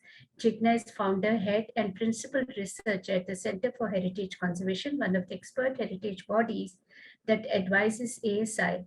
In this role, she collaborates on pioneering international research project engages with government, city administration, industries, and communities to inform best practices and policies for heritage conservation. She has written extensively on architecture, heritage conservation, and world heritage issues in India. Her most notable book is Equity in Heritage Conservation, The Case of Ahmedabad. Jigna is also a co-founder of small award-winning architecture practice, JMA Design, where she brings resource conservation perspective to an architectural design processes at all scales. With this introduction, may I invite you, Jigna, to present your points. Yeah. Thank you very much, Dr. Lakshmi Priya. I don't have a presentation, but I will be I'll be making some points on the basis of certain discussions that we have had today. So I'll be essentially talking about teaching methods and pedagogic models, because I think we have been speaking about many issues in the previous presentations where different issues have to be discussed. But I want to then bring in the question of how do we go about it? What are the methods of teaching and what are the pedagogic models?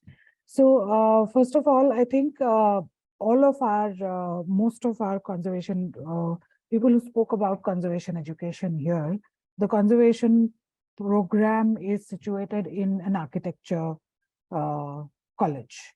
And generally, all architecture colleges have a studio-based model. And somewhere I feel that the studio-based model is already a good starting point for addressing many of the things that we have spoken about. and the complexities that Nalini ma'am spoke about, in the sense that every site is different and every site needs its own gamut of issues to be dealt with. So the pedagogic model of studio-based learning, it ensures that participants or students engage with significant heritage places of various scales in real time, while the lectures and seminars expose them to international discourses and best practices. This method enables the participants to think globally and act locally. Within these studios, various methods of and the kind of now I'll be talking about the methods that we have introduced at our education here, where within these studios, various methods of stakeholder consultation and community participation are introduced to address the following aspect. Now, when I'm talking about these aspects, please keep in mind that this is over and above all the questions of conservation learning that has been very extensively talked about by the previous speakers. So first, I think that a new thought that needs to be introduced is what I call the co-production of meanings, which enables us to focus on the intangible aspects that are related to the tangible heritage that we are looking at.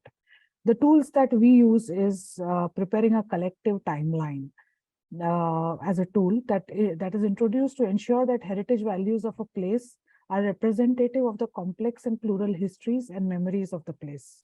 In this process, the researcher, practitioner, or a student is not assumed to be the authority, but carries an agency of a scholarly understanding.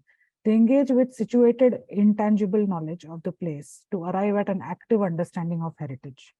This method engages with the diversity of a place, includes otherwise marginalized narratives, and identifies active agents of change. The second aspect that we introduce is the question of how do you assess the implementability of the ideas that are being spoken about. So what we use is scenario building exercise as a tool in order to propose solutions that respond to issues of conservation for a sustainable future. Inbuilt in these proposals are the processes of implementation with identified agencies. These scenarios are then presented to inhabitants, local agents of change, and administrators through depending upon situations, we call them, we kind of host exhibitions within the communities, or where in a language that's understood by everybody, or with tools that could be understood by everybody, and to ensure that everybody engages and puts their view across based on their knowledge of the place, its history, climate, resources, livelihood, aspirations, and most importantly, social functionality. The third aspect, or the third tool that we use, is linked to the ethics of conservation that Nalini ma'am spoke about. Every solution that is arrived at in the studio is expected to be self-evaluated by each participant using possibly a heritage impact assessment tool, but then there are many tools that are available now to assess what your project can do. There are reflective tools that are possible. This sensitizes every participant or students to the fundamental ethics of conservation and prepares them to engage with the question of authenticity, integrity, minimal intervention, and reversibility.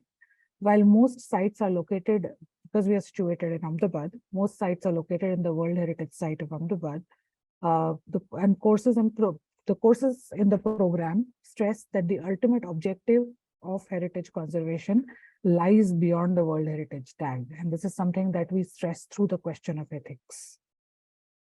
Another unique aspect of our program is the final semester, which is usually a research report. We, instead of that, do a directed research project. In this, students are situated, or the student tie up with practitioners and researchers from across the country. And this has resulted into students being exposed to a range of sites and subjects. The subjects also range from tourism management to World Heritage understanding, to the understanding of authenticity, to risk assessment, participatory processes, and understanding marginalized histories. But the key is that this is not an abstract thesis that a student is doing. Each of these are done with somebody who is practicing and has a live project on site. The university structure, in our case, exposes participants to take courses in other courses, other programs as well. We have this possibility that every semester students can take to 4 credits from other courses. This ensures that the students, this in a way, students can take courses in politics of architecture, appreciation of arts, to participatory planning. This gives every student their own unique trajectory of inquiry. While most exercises in the studio are collaborative and the program heavily emphasizes on peer learning, a research colloquium is organized at the end of every year, where every student presents their entire journey on an open platform for everybody else to then to ensure peer learning and cross-learning processes. We also have something called a conservation site school initiative. I will speak about that in a while, which also addresses this question of participation, ethics, and local engagement.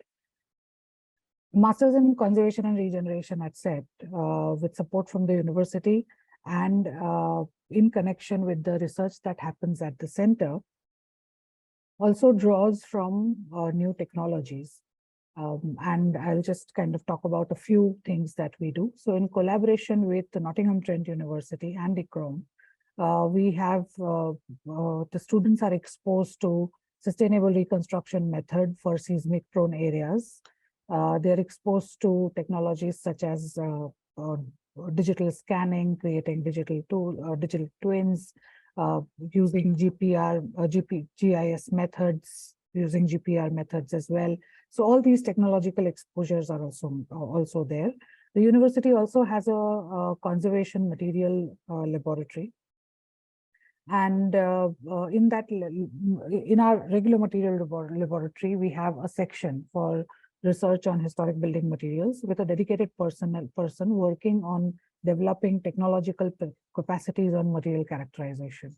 The laboratory, while an essential infrastructure for teaching of certain courses in the program, is also now preparing itself to be an archive of historic building material, so that even when students are engaging with sites, they can look at the research that is already done through this materials archive and link to that. In early 2020, Center for Heritage Conservation at CRDF introduced an initiative of Conservation Site School with the intention of fostering heritage education on principles of radical proximity. Conservation Site School is conceptually based on a premise that many heritage sites are highly valuable for their historic importance, but are neglected due to lack of active use or lack of active funds and resources. The imperative of conserving such sites and structures are collectively with all of us. And these sites are a great repository of historic knowledge and present an opportunity for conservation training and knowledge sharing. What this also does, apart from students engaging with the site and on-ground realities, what it also does that these sites are safeguarded before the students go there. There is a safety manual that students are handed over before they enter the sites. And these, in a way, eventually are practices that the students are expected to take back into when they are working on ground. Open houses and site schools bring together citizens of people who live around of the city that we are working in and inhabitants of the site to discuss violent, marginalized, but important histories of heritage places. In one of those open houses, a presentation was done by Dr. Tuti Naryantin, and I'm giving this example very specifically, on production of women's spaces in mosques. And it brought out many possibilities and many counter discussions of what a heritage place can become in future. And does the heritage place, does it have to become what it was in the past? Or can it have new meanings for the new world that we are going forward with? The site school becomes a place where multiple hands-on workshops for digital documentation, material characterization, non-destructive testing, repair techniques, etc. are carried out. And this being a live site, all situations that a place undergoes are to be addressed. For example, last year, the site, a couple of years back, 2021, the site was to be prepared for the cyclone Tauktae that was striking here in Ahmedabad. And it became a learning process between experts, students, custodians, and inhabitants. And it became a spontaneous capacity building exercise for us. The third thing that, or the third question that we also introduce is the question of sustainability. We do have a set of guiding principles that are based on the research that has been carried out in the center, and also my book was mentioned, Equity in Heritage Conservation. We take a lot of frameworks from that that were developed as a part of that research in the way we look at the question of sustainability. A set of guiding principles are outlined for the course teaching and research that define heritage in context of SDGs, decode the values of heritage using the equity principles of sustainable development, intergeneration and intragenerational, and then go on to define ethics of engagement with sites and inhabitants. Heritage in context of SDGs, we define them, and I'm sure there are possibilities, strengths, and limitations to what we do.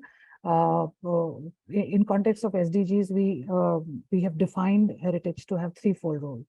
First, as a place of cultural production, which embodies shared history and memory as a felt space that is associated with one's sense of belonging, and a political space for public engagement. In this way, heritage places contribute beyond the visual personality of the city and become environments where people feel sense of ontological security and sense of citizenship. Second, as a cultural resource that embeds in itself knowledge of ecological relationship and historically transmitted meanings, including lessons of climate change mitigation.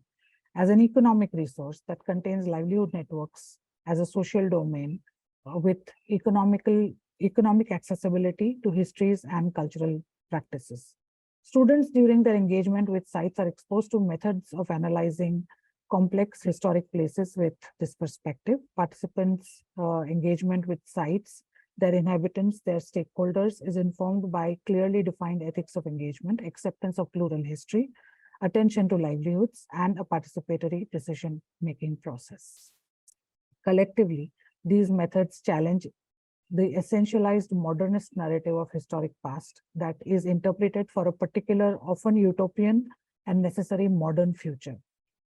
The approach instead accepts that heritage values are not intrinsic, but attributed by agents of change and mostly triggered by a process of change. It treats conservation as an active process of change of a status quo that has a potential of recognizing diversity, giving a voice to marginalized narrative, and reducing environmental burden by transforming places for a more equitable future. And I think I'll end there and take up any questions that come from there. Thank you very much. Thank you so much, Jigna, Dr. Jigna. It was really interesting to know about the details of your studio-based model of learning, which touches upon several aspects, which include climate change, which include various methods of analyzing. Thank you so much. We will have questions at the end of the last presentation, which follows yours. Thank you. Now we move on to the last speaker of the day, who is Professor Dr. Arun Menon. He is a full professor of structural engineering at IIT Madras, holds a first degree in architecture, MTech in civil engineering, PhD in earthquake engineering from University of Padua, Italy. His research interests are in structural aspects of historic constructions, earthquake behavior of historic masonry, masonry structures, earthquake resistant structural masonry, earthquake risk assessment. He currently coordinates the activities of National Center for Safety of Heritage Structures, a Ministry of Education supported research center at IIT Madras. He is an expert member of International Scientific Committee on the Analysis and Restoration of Structures of Architectural Heritage of ICOMOS and currently National Science Council of ICOMOS India. He was an international expert member on the Technical Coordination Forum and Bagan International Coordinating Committee, Department of Archaeology, Ministry of Religious and Cultural Affairs, Government of Myanmar. and currently a member expert advisory group to the International Conservation Committee for the Wat Phu World Heritage Site in Laos, PDR. Arun Menon is member of the Bureau of Indian Standards Panel for Masonry, CED 46B7, convener working groups on revision of seismic standards for masonry in the Earthquake Engineering Sectional Committee, CED 39. With this brief introduction, may I invite you to make your presentation and share your experience with us. Thank you, Professor Lakshami Priya. And thanks to the organizers of this roundtable for the invite. Yeah, yes, we can see your screen. Yeah. So thank you. And let me just share my thoughts on the topic that's assigned to me, and which is traditional engineering knowledge in new education. So I've a few slides here, but I've really got my thoughts on the attention that we must, the kind of attention that we must pay to traditional engineering knowledge in the context of built heritage conservation, the possible challenges in this area, and the positive outcomes that we really can think of, both for education and for practice, if you're able to integrate traditional knowledge, traditional engineering knowledge in the new education. So to begin with, I think it is important as professionals working in the subject of heritage conservation to recognize the existence of traditional knowledge systems. There are a very large number of these across the country. One important aspect that we tend to forget or do not pay too much attention to is the fact that, particularly with built heritage conservation, and I'm sure this is true not only for construction and fields related to architecture and civil engineering, but also for several other professions, that the Indian knowledge systems have a very strong basis, and they are literally parallel professions that exist today. These were the only professions that existed for a very long period of time, but with the British rule and post-British rule, we still see the existence of these professions, but we tend to call them vocations or skills and not give them the necessary place in the larger scheme of things as far as the bigger profession is concerned. So this is one aspect that we need to keep in mind in terms of recognizing the traditional knowledge systems in our country. If you look at the building construction area, there is so much of information that is present, and there is so much of knowledge that a practitioner of the traditional knowledge knows in multiple areas. These areas encompassing site selection, what scientific basis is there to choose a site for construction of a facility, how can the site and the soil be engineered if it does not meet the basic requirements of a functional space, how does one go about material selection, be it stone or brick or any other construction material, and how can construction materials composite construction materials be developed using specific recipes for these materials. And then there are very specific rules for layout, there are rules for dimensioning of structural members and for development of structural configuration. So you see an extensive development of the theory behind how structures should be built. Another important aspect is how aesthetics is inbuilt and not something that is going to clad, something that looks good is going to clad a building that is constructed. So the whole approach to aesthetics as one important element of what is being constructed is a message that one needs to take from how the traditional knowledge system in the building tradition has been. As I said, there are several resources that one can even today try and find. There are several ancient treatises in several languages, and that's one of the challenges. But these do exist and have been surfacing, have been translated in the country over the centuries. One must also pay attention to the fact that there are a number of region-specific references. So what is possibly applicable in one area or a region of the country, climatic or geographical region of the country, may not necessarily be relevant in another region, because there's always an attention to local availability of materials and local practices in this context. So I think to begin with, one must make an attempt to be aware of what exists. But as one gets into this field, there are challenges that we encounter. And from experience, there have been roadblocks in terms of engaging completely with this domain of the traditional knowledge system. And for someone trained in the modern engineering and architecture, these challenges can be quite important roadblocks. Some of the challenges are the question of language. Very small percentage of graduates in our country are actually knowledgeable in ancient languages, or are even capable of reading some of the scripts that are not completely in use today. So this is one important challenge, because of which we would have to depend extensively on second-hand translations and third-hand translations. And there can be a lot that is lost in translation. For example, if something that deals with construction materials and structure is translated by a person who is a connoisseur of languages, of literature, from the literature field and not from the engineering field, then there could be certain nuances which are lost in translations.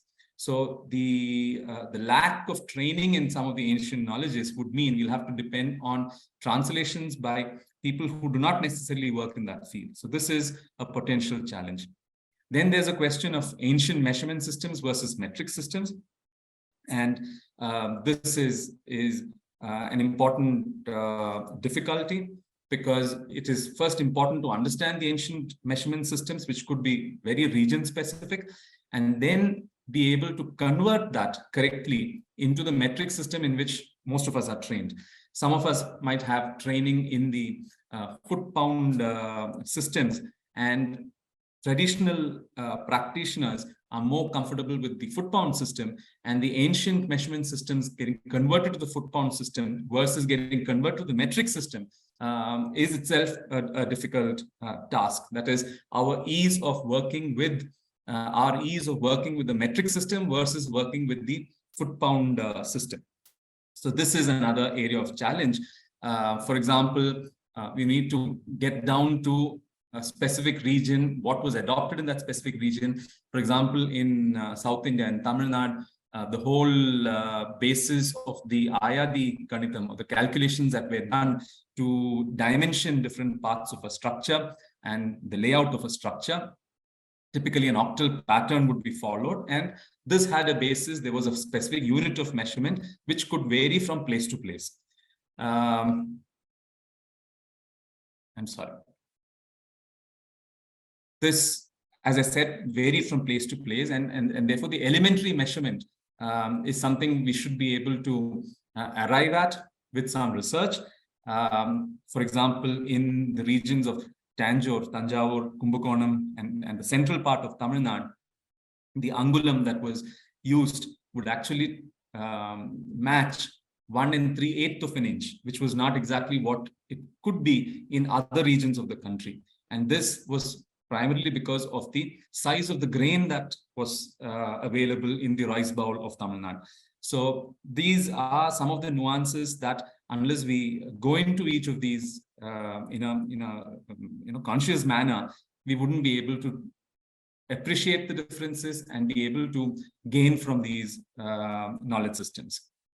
Here's an example that we had worked on. This is a temple in Kumbakonam, where very close association with the Sthapatis and recourse to the traditional knowledge system of how these structures are built, the Ayadi Ganitam behind it helped us understand better how the structure could have been built, what is the basis of the measurements in the entire structure, and what was the basis of the construction of the shrine of Lord Shiva or the shrine of Lord Durga. So this was an interesting example that gave us some insight into the challenges and also the depth of the knowledge that existed in the ancient times.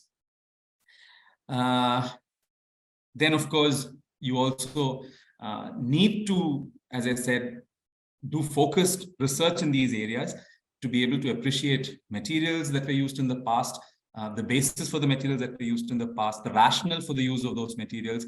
Very similar to the measurement system, one could focus on practices and materials. For example, what I'm showing you here is a picture from the bricks that were used in Wat Pho, and the discovery through very focused scientific research that demonstrated that these bricks, which are typically very brittle, were given deformation capacity by the inclusion of rice husk. And the scanning electron microscope images showed us the use of rice husk in the composition to make the brick less brittle, and the use of natural glue-based binder instead of something like lime mortar, which is known to be much more widespread in use across the regions of South India and Asia. So these are aspects that come to light as one starts looking at traditional practices, traditional materials in a more scientific manner. And a final aspect, which is a challenge that I would like to touch upon, is the question of specialization, or shall I say super specialization versus mainstreaming. Now, I think the conservation profession is to an extent at a crossroads in our country, where there are a very large number of projects that seem to be coming up. But the question is, how many of these projects are really going the right direction in terms of India's specific approach to conserving these spaces. So by stating that conservation is a specialization or super specialization and not trying to mainstream it in engineering and architecture education, are we missing something? And that's a question that we need to raise, because this could be one of the reasons why we are finding it more and more difficult to bring about heritage conservation as an important determinant in the development of city and the country. So finally, just to, these are just thoughts, and to tie up the thoughts, if we are in a position to be able to bring these aspects more into research and more into education, the potential outcomes both for education and practice could be impetus for scientific research. There's so much more to be understood. There's so much more to be documented in terms of what this country has as well on traditional knowledge systems. One important aspect is, in heritage conservation, we're also carried away by like for like and wanting to replicate things as they were in the past, but that sort of defeats the purpose sometimes. And it's important to understand that if we are able to decipher the reason for having those mixes, combinations, dimensions, or whatever, and if we are able to appreciate the performance of the material, the performance of the system, then we could attempt performance replication with materials that are relevant today. So we should be looking at learning, synthesizing, assimilating, synthesizing, and trying to look at performance replication rather than attempting to replicate materials that we see in the past, particularly with respect to built heritage conservation, where admissible. This can really lead to a confluence of good practices in engineering, in architecture, and traditional practices that we'll be able to learn about. It's also this path that can lead us to country and region-specific approach to conservation of living heritage, and break away from the one-size-fits-all approach to conservation, which is to a large extent Europe-centric. this sort of an approach can also restore the respect that today traditional professions do not have in our country. They do not even have a legal status. And so this is something that we need to be conscious about. This is a way we can protect our intangible cultural heritage. We are often vexed with protecting tangible cultural heritage, but should pay attention to the fact that the intangible cultural heritage is something that also is being lost at a tremendous pace.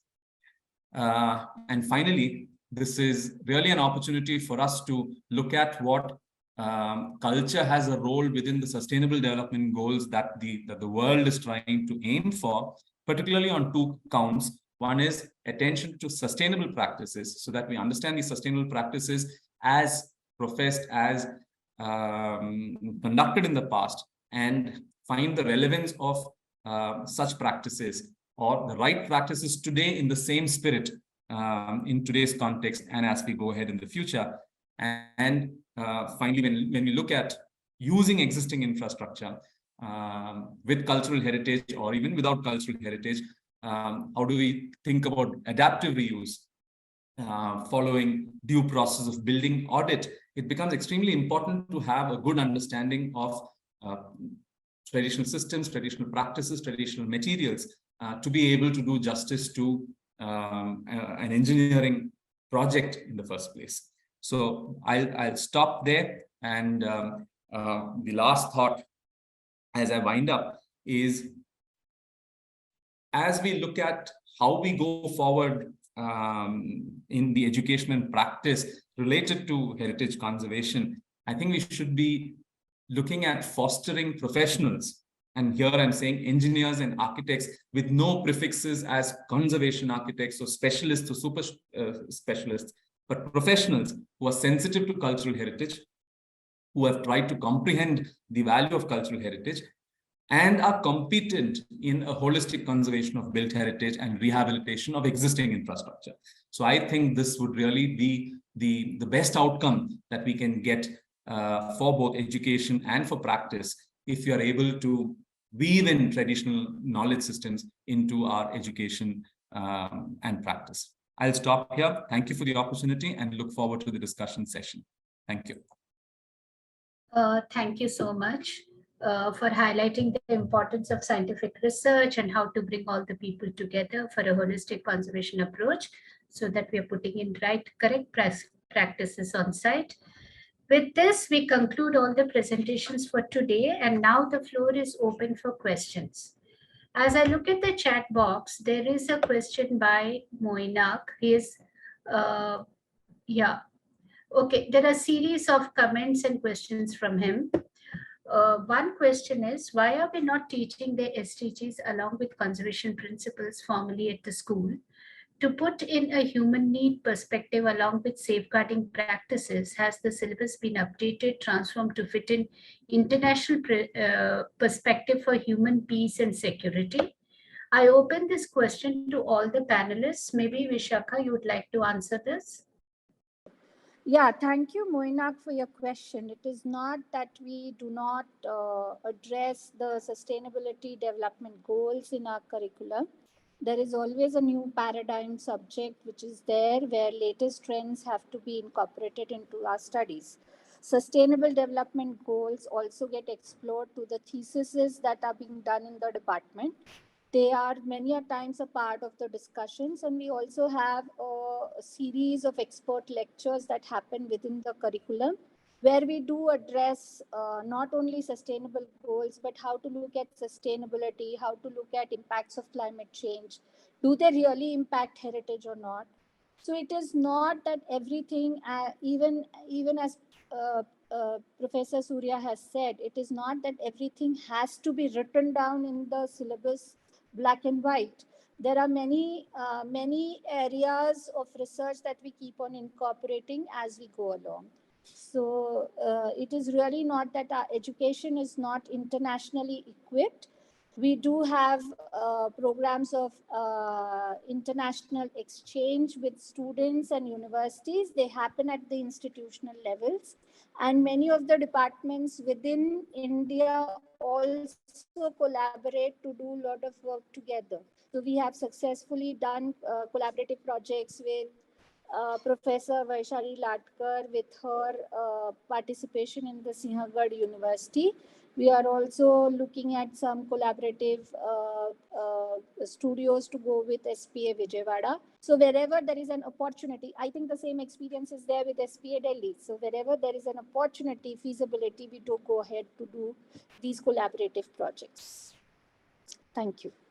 Yes. Anybody from the panel would like to add to what Vishakha has said? Jigna, would you like to add to this? No, I think one is, I think most of the conservation courses around the country are addressing the question of SDGs. I think it's not something that we can ignore, regardless of whatever the course is. I think it's not just conservation, whether it's architecture, planning, engineering, everybody will have to address the question of SDGs. So I don't think that's it's something that is ignorable. But I think like I said, that each one of us, so if I also look at SP's curriculum and the way we also work, we all have studios which are linked to certain sites, and every problem that the site poses is something that the student engages with, along with documenting, assessing historic values, and all the steps that we take. The moment you say conservation, somebody has to make a conservation proposal, or a student has to make a conservation proposal. All these questions that are then there in the forefront. So it's none of these questions also present themselves in silos, like I think Nalini ma'am was pointing out. They don't present themselves as one problem at a time. They present themselves.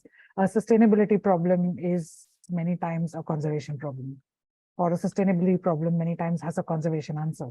So I think these are quite interrelated, and it's not possible to say, it's not a tick box approach that any of us are looking at. Thank you, Dr. Jigna. I think both his questions have been answered. There is a small part of the question left, but before that, I saw Saptarishi raise his hand. Saptarishi, you would like to say something? Hi, Professor. Hi. I really enjoyed your presentation. It was very enlightening. I'd like to really pick up on the issue of language that you pointed out, because that is one of the deepest concerns when one is thinking about heritage or built environment in a sort of technical manner. When I function as an architectural historian, also I face this thing. I was just wondering if you could say a little more about the strategic ways in which we can progress, because you also, in the same vein, had mentioned that there is a issue between the super specialization and, you know, how does one actually begin to strategically build that bridge? Because we have already opened out this discourse, and you very rightly pointed out this is an issue, and there is a problem of valorization of the traditional professions.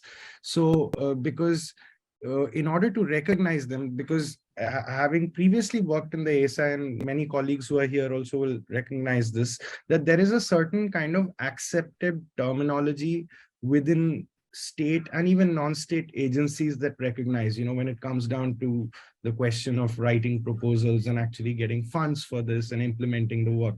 I mean, I think in a sense, we are still quite far away from that, but how do we begin to start building that bridge? I mean, I was just wondering if you had any more thoughts on that.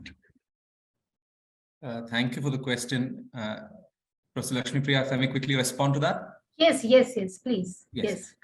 So I think it's a challenging topic, and I think it's only experience that has brought us to even put that point down as something that really needs to be addressed. We've been facing, for example, the entirety of my group that works in heritage conservation here. None of us can actually say that we are trained adequately in the traditional languages, be it Sanskrit or be it Tamil or Malayalam or any of these.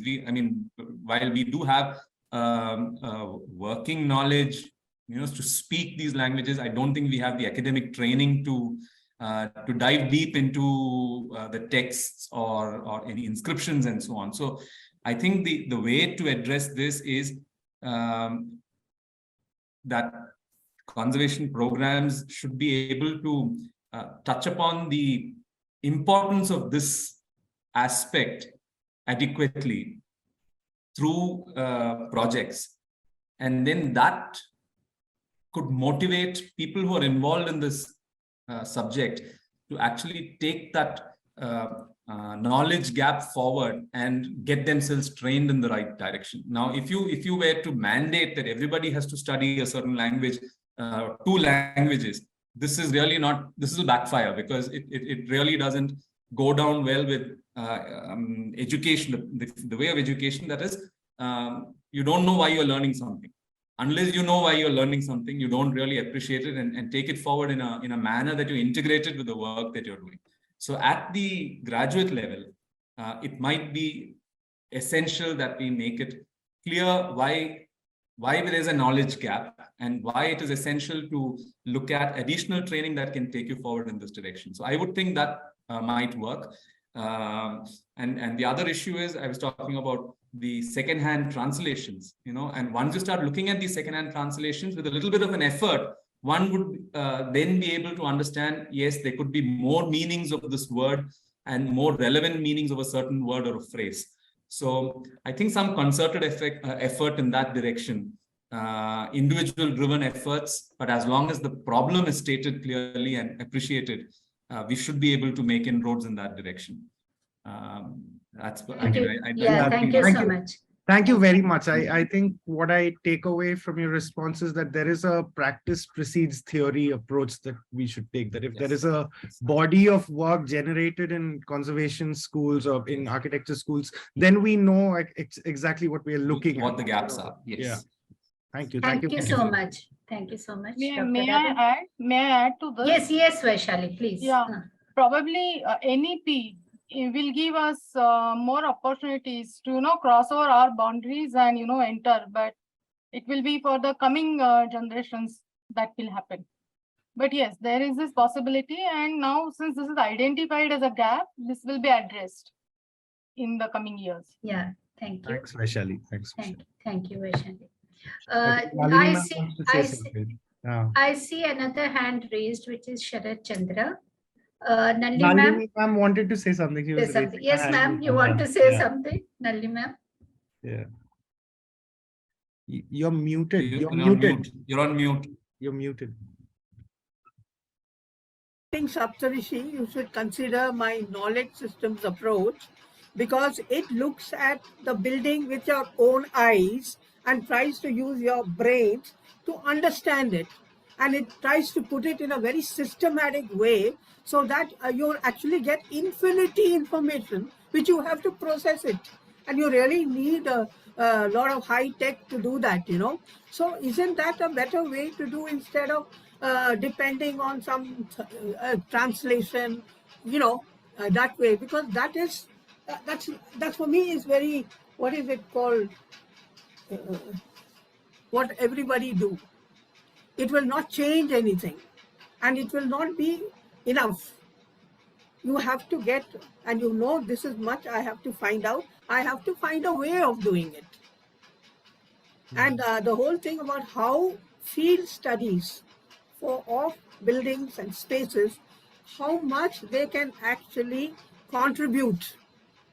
I think it's a lot, and we have not really, found that out properly, and we are not.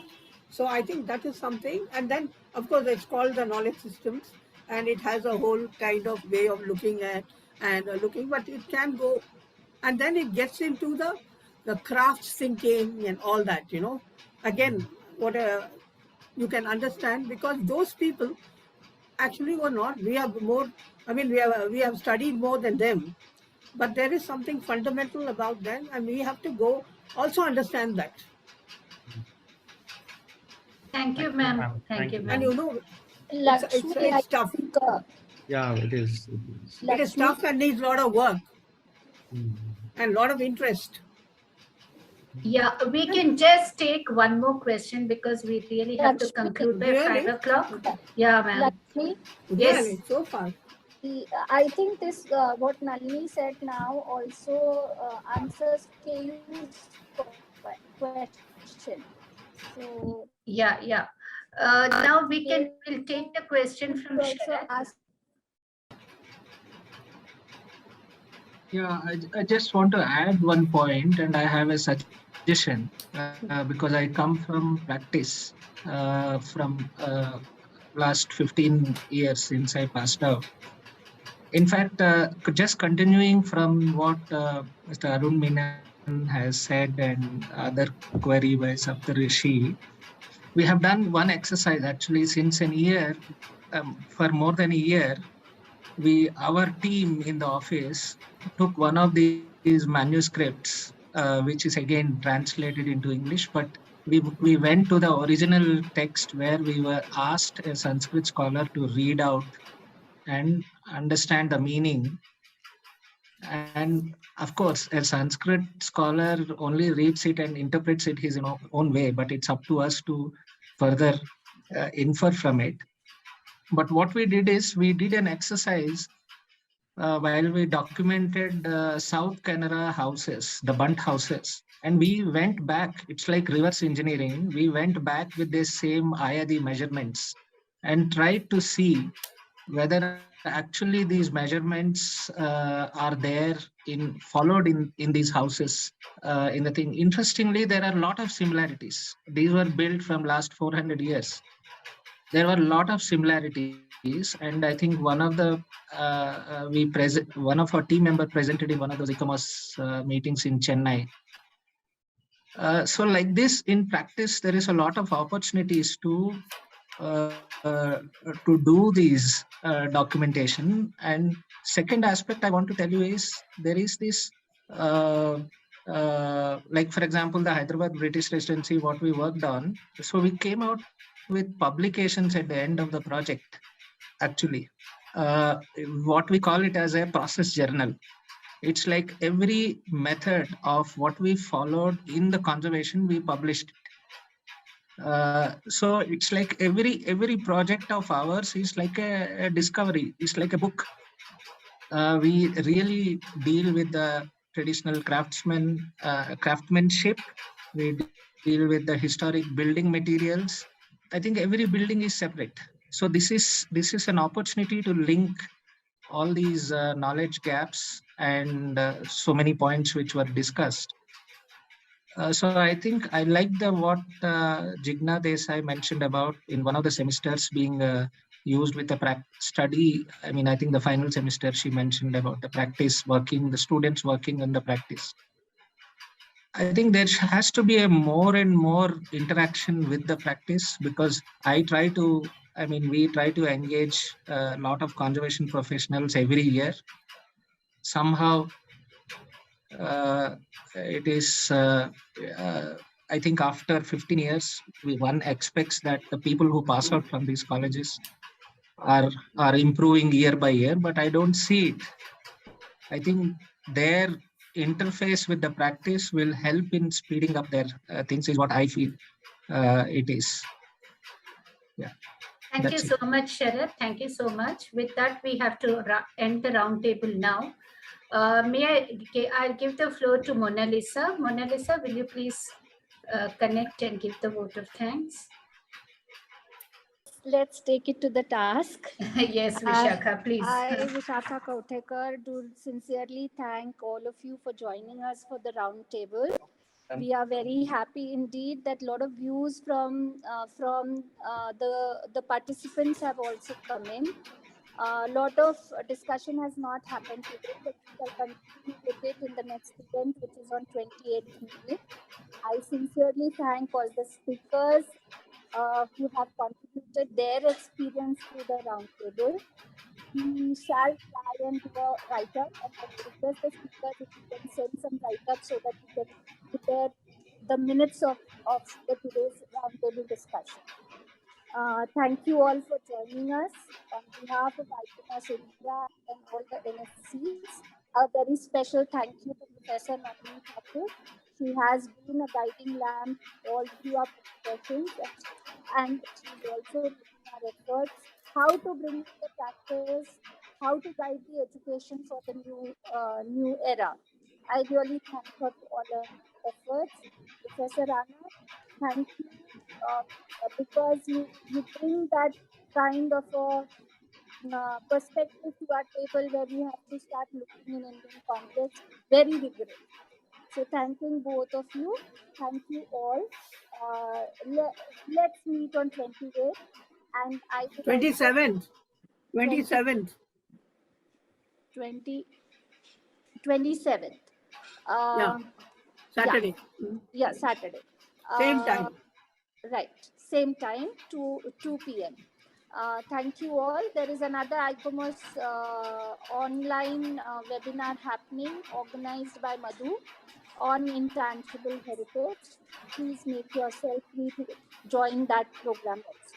Thank you so much.